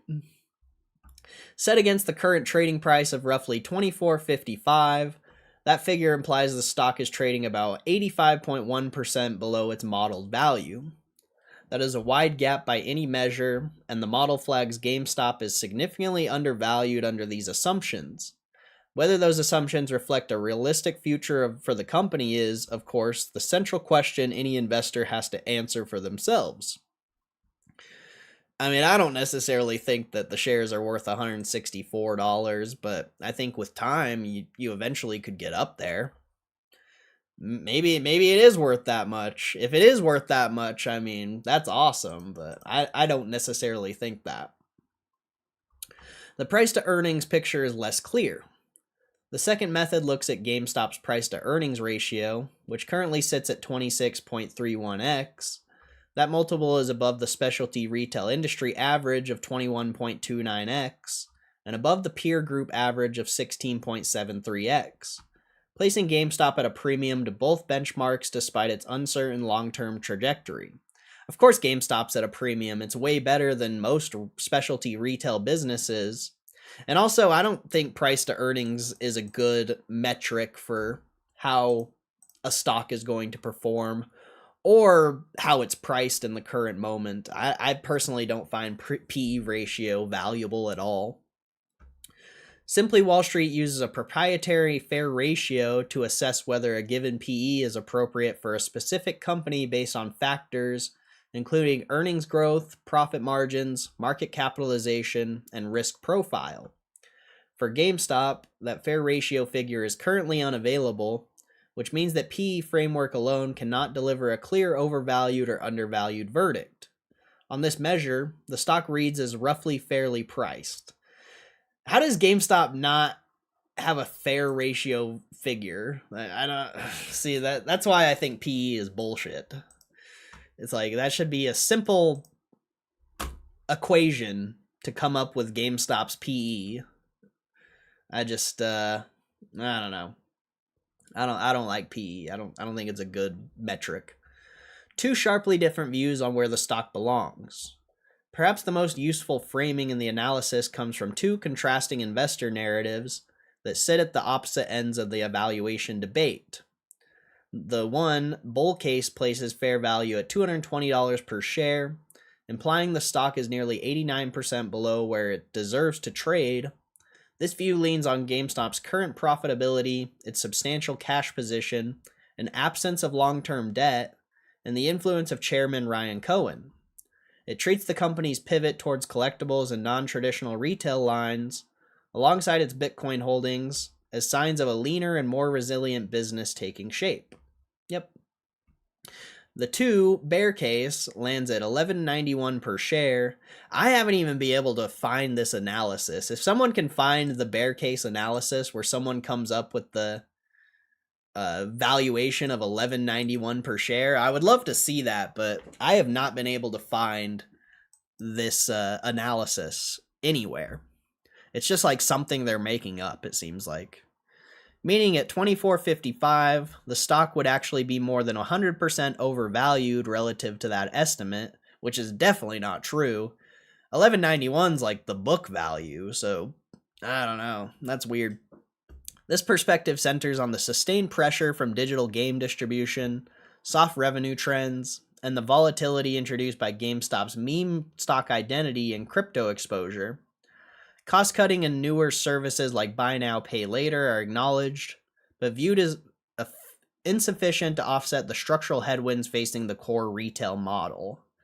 There are no headwinds in GameStop's retail business, so that's ridiculous. Maybe if you're looking at GameStop's retail business like a couple years ago, sure, there were some headwinds, but from this moment on, GameStop's retail business is only going to be profitable. And I don't know how long it's going to grow for, but it is only going to be growing.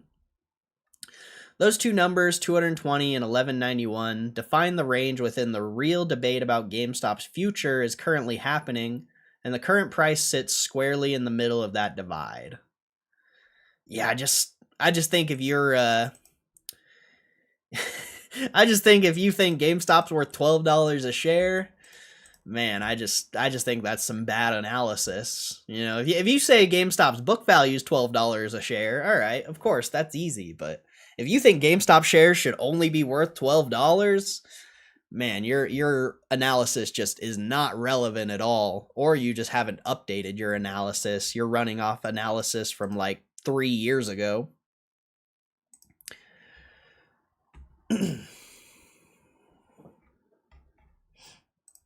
Here we go.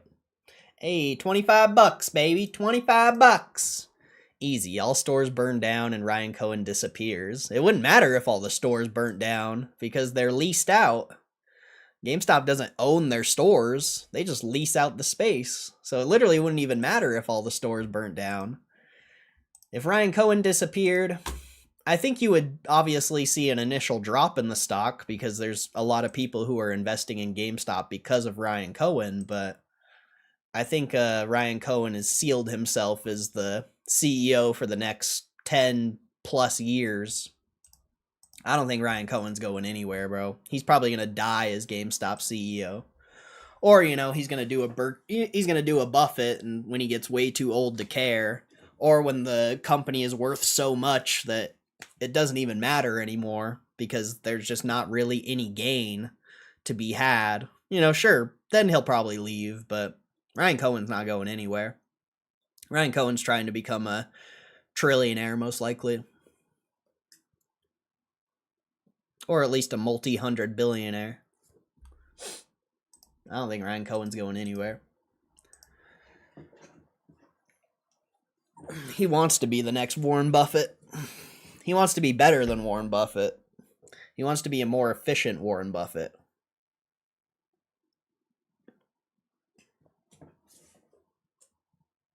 And I think the CNBC article, you know, says it in itself, you know, he wants to make Berkshire faster. So, I don't know, though, you know, we'll see. We'll see. As long as the business keeps growing and the theoretical floor of the stock continues to grow, that's all that matters to me, honestly. The day GameStop's book value's trading at like $24, $25, it's just like easy, completely risk-free trade. The market could completely crash and burn, and you still have a relatively safe investment, it seems like.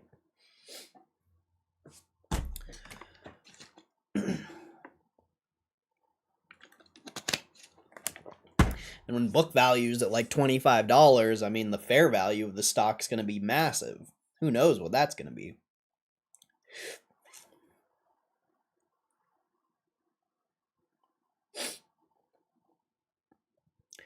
You got 5 more minutes till the market closes.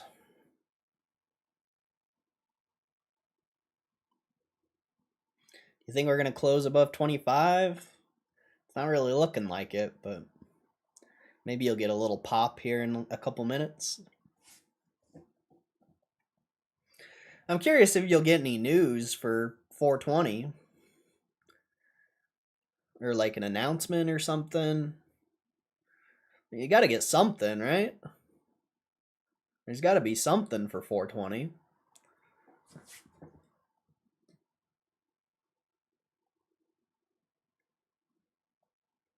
So I'll probably stick around a little bit before or after the close, see if we get any news or something, but yeah, I don't know. I don't know. Hopefully we get something. Even if it's just something small, like a tweet or something. Be a good time.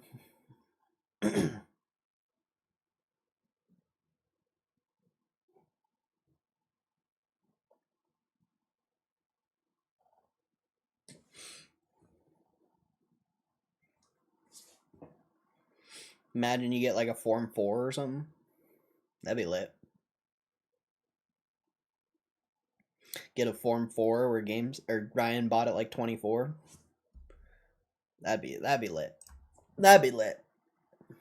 I don't think that's gonna happen, but it would be lit.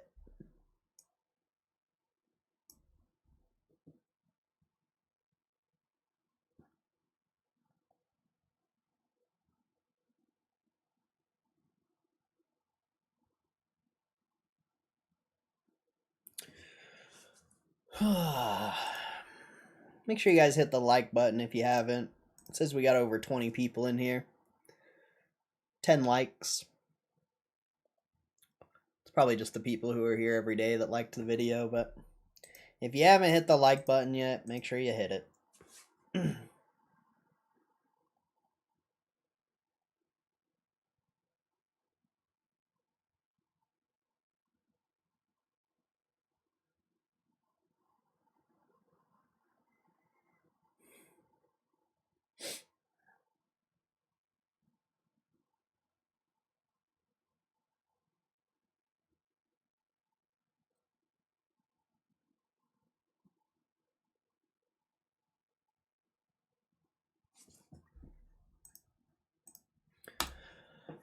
Oh, man. Decent stream. Decent stream. Like I said, the concurrent viewers have been up quite a bit today, but the views are just lacking. Very low views.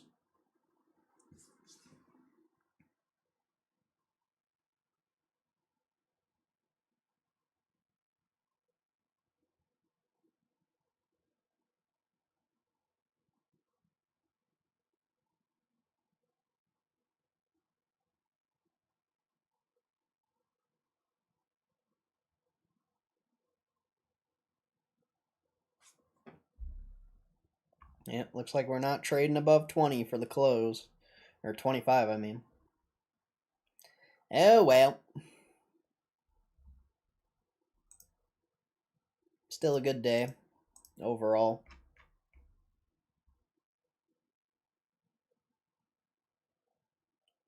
Amazon responds after AI delivery drones break orders by dropping boxes 10 feet in the air. Jeez.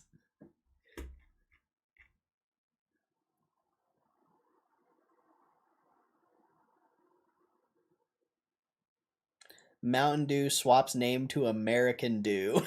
What? Why? American Dew, baby. This is America. We drink Mountain Dew.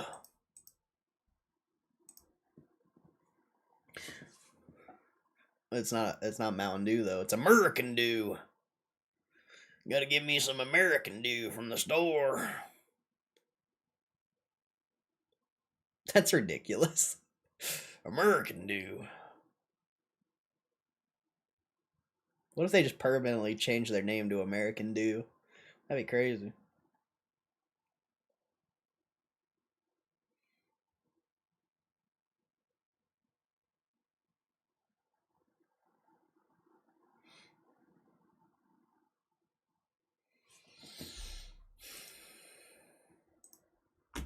All right, there's the close, chat. There's the close, 24.92. That's just fantastic. What was the high of last week? 25.30ish. So not bad, not bad. Not bad, chat.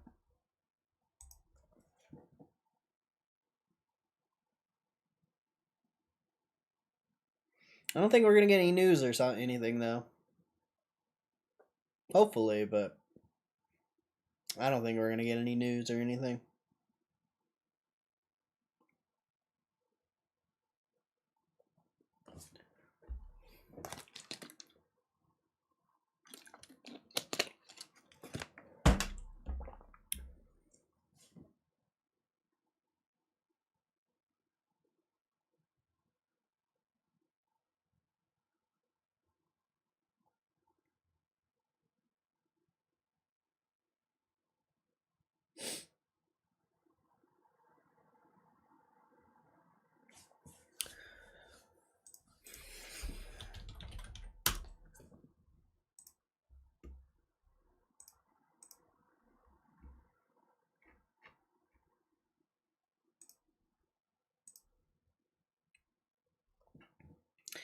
Yeah, I don't know. I don't know, chat.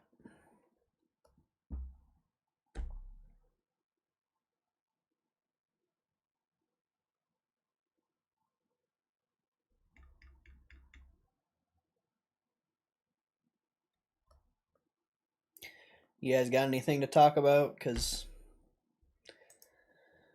I don't think we're gonna get any news here or anything.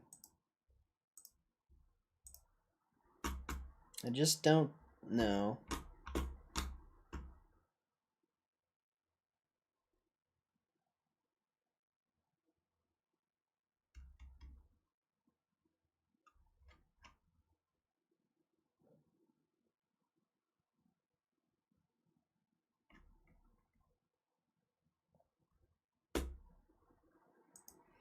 You gotta get some 420 news.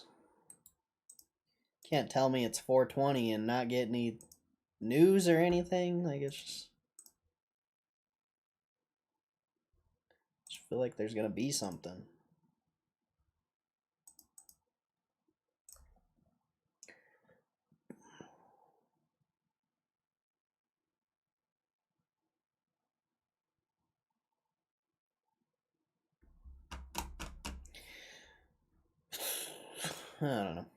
I don't know, chat.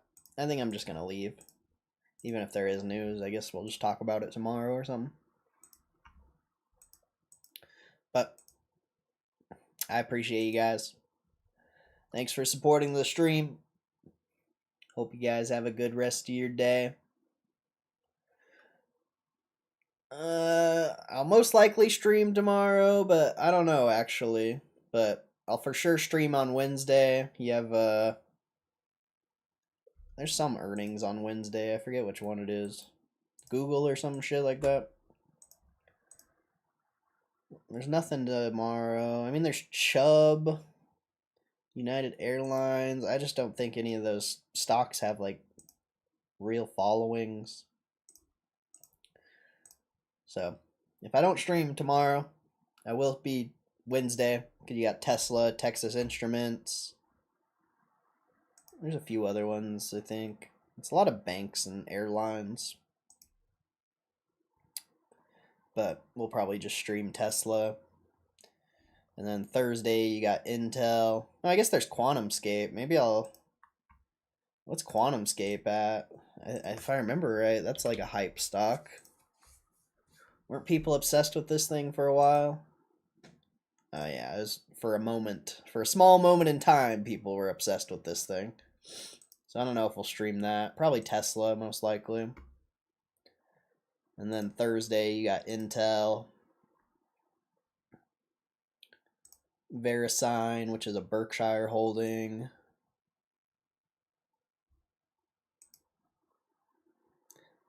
Yeah, there's some stuff on Thursday, but nothing crazy. And then yeah, so I'll at least stream Wednesday and Thursday. Not for sure tomorrow, but most likely I'll come on stream tomorrow for a little bit, probably for like an hour, but yeah. So you guys have a good one. Appreciate you guys supporting the stream, especially if you an OG here. Dude, you were banned from my stream for like months. You've just been waiting. You've just been waiting for months to come and say something stupid in my stream. That's crazy, bro. Maybe you should like get a life or something. You're still coming in my stream saying some weird shit after all this time, bro? That's crazy. You need to get a fucking life, dude. He's like, oh, he's gonna unban me one of these days. What a fucking loser. What a fucking loser. Alright. Later, Moose. Later, Snakes. Have a good one, bro. You guys have a good one. I sell insurance? Oh, so you scam people. Good for you, buddy. That makes sense. That makes sense. You scam people for a living and sell them something they don't need. Good for you, buddy. Get a fucking life. Go to a stream where people actually want you there. Nobody wants you here. Nobody likes you. That's probably why you sell insurance, because nobody likes you. So you can do a job like that.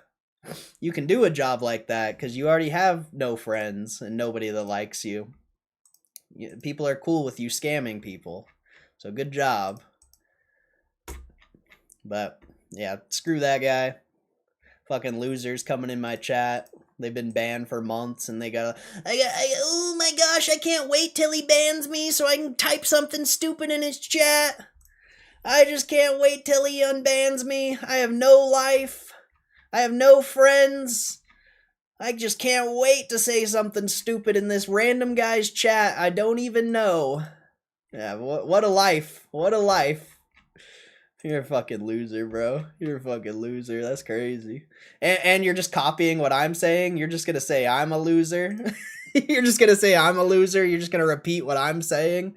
Because you can't come up with your own, like, good comebacks? I have weird eyes? Okay.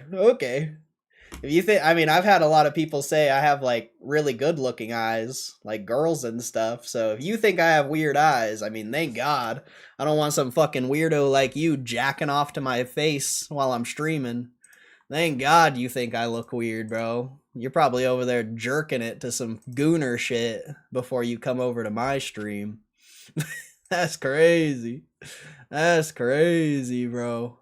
Go back to your little gooner world, bro. Go goon off. Hey, later, Kenny. Have a good one, bro. Have a good one, Kenny. I hate insurance now. Oh, I've always hated insurance. Insurance is whack, and people who sell insurance are worse. You gotta literally, like, be a piece of garbage to sell insurance.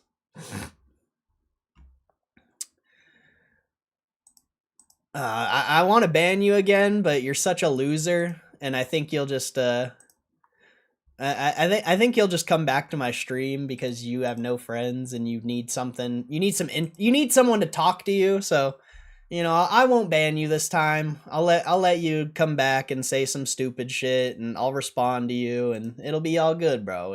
It'll be all good. I won't ban you this time. I know you need some attention in your life.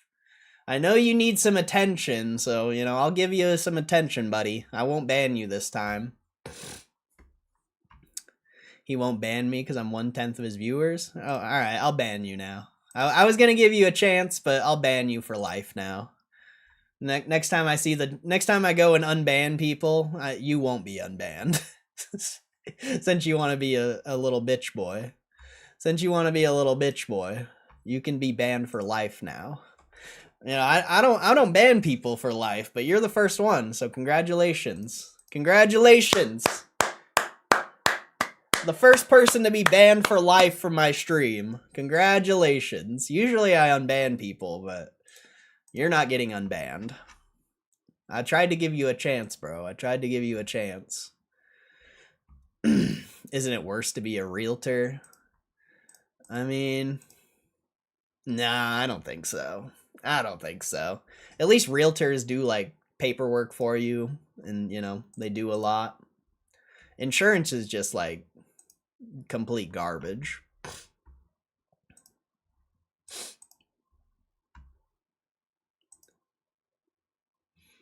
Insurance sellers is even worse. Yeah, I think so. I'm not a big fan of insurance sellers. Selling homes they know aren't worth it. That's fair, but they're still doing all the paperwork. They're finding the buyer or seller, depending. Well, I guess if you're a buyer, you know, you probably already know what house you want. But if you're a seller, you know, they go and find the person who wants to buy the house, and they do the open houses and all that. So like, I feel like realtors do a little bit of work that, you know, it's kind of worth it, but insurance, God, insurance is just garbage, man. Insurance is just completely garbage. Here, you have 3 packages of scamming coverage. Yeah, don't forget your deductible, bro. The insurance doesn't even help you pay until until you've spent thousands. Don't you forget about that. I mean, I guess if you have like a real issue or something, and it's like a multi tens of thousands or hundreds of thousands of dollars fix, sure, insurance is good then, but I mean, it's still even debatable whether they'll help you with that. Insurance can be good, but for your average person, insurance is a complete scam.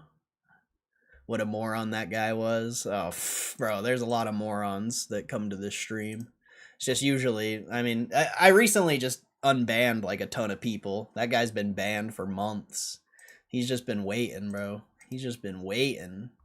He's been waiting to get my attention, bro. He's like, please unban me. I need someone to talk to me. He's just been waiting, bro. Yeah, there's a lot of weirdos. There's a lot of weirdos that come to this stream. They're just jealous. They are just jealous, bro. They wish they could even get like 2 viewers. You know, you notice how he's like talking shit that I have 15 viewers. Like I don't think that's something to talk shit about, because getting like 1 viewer is fucking hard. Getting 2 viewers is near impossible.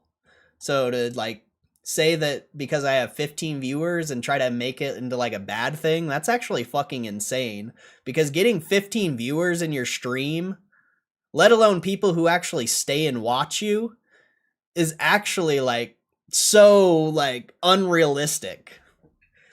So I don't know, that's not even like really a crazy negative thing. Like, sure, I wish I had more viewers, of course. Most people do, but having any viewers at all is like extremely rare.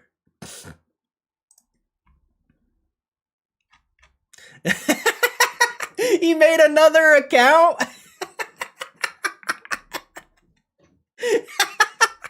Oh my god, look at this fucking guy, bro. He had to make another account. He had to make another account. Oh man. Oh man, bro. I hope you find love, Devo. You need some love, bro. You need some love in your life. What a fucking loser. He makes another account. Oh, bro. I hope you find some love, Debo. You need it, bro. You need like a hug or something. That's crazy. That's actually crazy that you made another account just to come talk more shit. Wild, bro. Wild. What's up, Shin Rob? I just got up over night work. Please, what's up with GME at the end of the day? What do you mean? What's up with it? I don't know what you're asking. You're not really asking a question. There's nothing up. I mean, the stock's up, but that's, who cares? The stock goes up, the stock goes down. Like, that has nothing to do with anything. Just streaming and having the guts to do it. Most don't. Yeah, true. Very true. It's very tough to put yourself out there, especially when there's people like that guy who come in your stream and talk shit. Like, most people would, you know, take what that guy's saying and like put weight on it, you know? But yeah, I've been doing this for so long that, you know, most of the things I see in the chat, especially if it's negative, is like so irrelevant. So irrelevant. Like, if that guy thinks he's gonna come in my stream and like he thinks I'm gonna have a bad day because of something he typed in my chat, you're trolling the wrong person, bro. You're trolling the wrong person, because I literally don't care. I don't even care what people in my real life think. You think I care what random people on the internet think? That's crazy. That's crazy, bro. But yeah, I mean, speaking your opinion to the public, and especially on the internet where it can be criticized, and yeah, I mean, that's a tough thing to do. That's a tough thing to do. Most people would, like I said, put a lot of weight on negative comments and stuff like that. It's just, you got to completely separate from all of that stuff. The outlook, it was red when I went to sleep, now green with outlook, never mind. Yeah, stocks go up, stocks go down every single day, my friend. Every single day, stocks go up and they go down, and then they go back up, and then they go back down, and then they go back up. Well, welcome to the stock market. Welcome back. Welcome to the stock market. Have you enjoyed your stay? Have you enjoyed your stay? All right, can I go now? Can I go now? It doesn't look like we're getting any news, chat. Can I go now?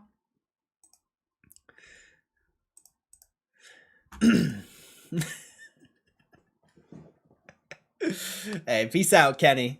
Appreciate you, bro. Appreciate you, bro. Have a good one. Later, Shin Rob. Later, Moose. Later, Risk Take Live. Appreciate you guys. Later, Snakes. I don't know who else is here. Aaron, maybe. Maybe Power Ranger. Maybe Hugh G. Maybe the other Hugh. Maybe Jonathan. I don't know who's all here, but I appreciate you guys. Thank you. Wait till 4:20 Eastern time? Alright, that's 3 minutes. I'll wait. I can wait 3 minutes. That's fine. That's fine. I'll wait 3 minutes. I'll wait 3 minutes, alright? Alright, I'll wait 3 minutes. I don't think there's gonna be any news, but we'll, you know, we'll see. We'll see. We'll see.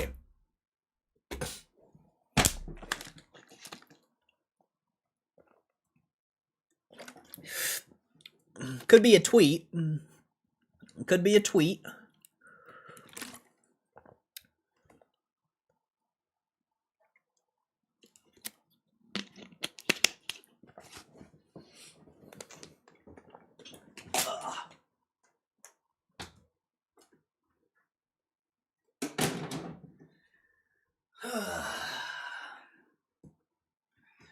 I'll let you know if anything happens on X. Alright, bet. Can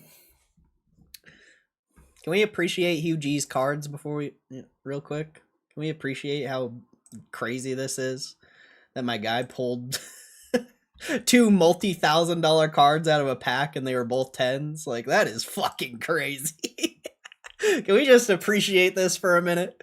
That is absolutely insane. My guy pulls a $2,800 card out of a pack. Like, bro. How much was the Gengar? I'm not sure. I think it's like 3 or 4 grand. Yeah. 4,150 is the card ladder price, so it's probably more. So he pulled like like $6,000 or $7,000 worth of cards out of packs. I mean, crazy. Absolutely insane, bro. Absolutely insane. What a guy. What a guy. What a guy.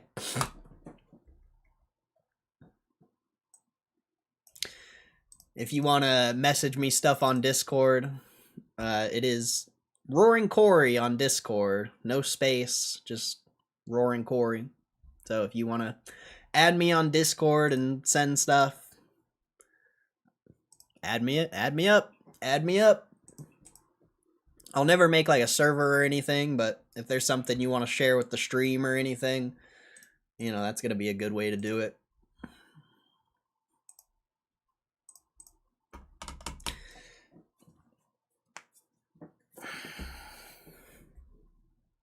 All right, it's 4:20 Eastern.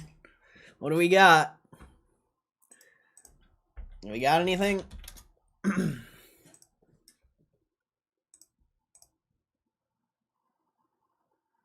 Someone just bought 1.8 million GME 30 leaps. Really?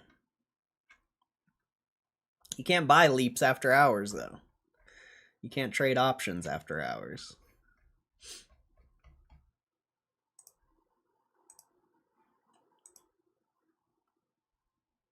I usually don't put any weight on, like, things like that. It's like people are buying and selling positions every second of every single day, so I usually don't put weight on things like that. Nothing on X yet. Yeah, I don't think there's gonna be any news or anything like that. Just popping in to say I'm doing very, very good, KCR. Good, KCR. I'm glad, bro. I'm glad, bro. Good to see your name in here. Glad you're doing good, bro. Glad you're doing good. I know you told me a lot about what's going on last time you came in. I'm fucking I'm happy for you, bro. I'm happy for you. That's awesome. That's awesome. And now GameStop's potentially going up. It's gonna be KCR's year, baby. I hope it keeps going up, bro. I hope it's KCR's. I think it's already KCR's year, but I think KCR is about to have an even better year. We'll see. We'll see. True, but just saw it on X. Leaps were purchased at 12:15 noon. Yeah, that's why I don't put any weight on it, though, is because back when I used to have Twitter or X, whatever you want to call it, I used to see those posts all the time. And even on Reddit, people are posting things like that. I just, for one, I can't verify it myself with something I find, relevant. So it's like, I just can't put put any weight on it.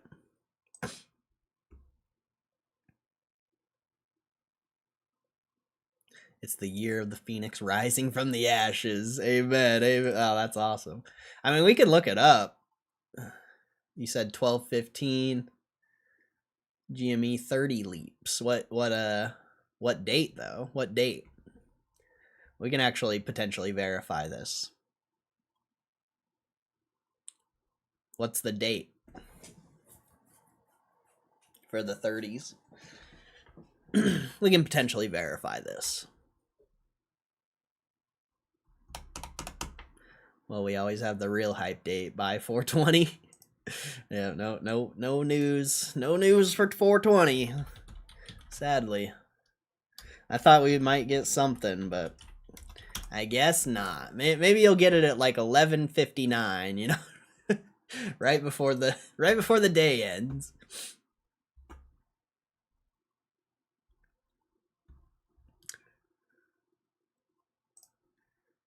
If we go in here and we go, you said January 15, 27, we can go here, and then we can go to the 30 call, and then we can go here, and we can send the 30 call to a chart. And yeah, I don't think that's a real purchase. You would see it on the open interest here. And like you have this one, but that's only 8,200 volume. So where's the? I mean, unless it's 1.8 million total, I don't know what the 8,300 times, what is it trading at? 2.7 or whatever. So 270. Whoops. 8,300 times 270. I guess that's close to 1.8 million. So yeah, I guess you're right. I guess Twitter was right this time. Twitter was right this time. That's cool. That's cool.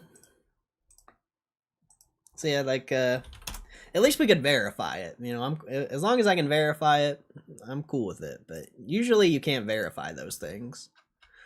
Going to bed though. Tomorrow I have an interrogation course in our city capital, so I'll wake up early. All right, KCR, I appreciate you stopping in, bro. I'm about to end the stream anyway, but glad you stopped in. Glad you're still doing good, bro. Keep at it. Keep at it. And good luck with your course. Good luck with your course. Later, bro. Yeah, I'm out of here. Like I said, I'll maybe see you guys tomorrow, but oh, sorry, I got hiccups. If I don't see you guys tomorrow, I'll see you on Wednesday for sure. So later, Risk Take, later Moose, later KCR, whoever else is here, I appreciate you. Thank you guys for supporting the stream, and if you're new here, you know, thanks for giving the stream a chance. And hopefully we see you again. Later, Power Ranger. Have a good one, bro. Appreciate you. All right. I'll catch you guys later. Peace. And God bless you. Peace. Later, everyone.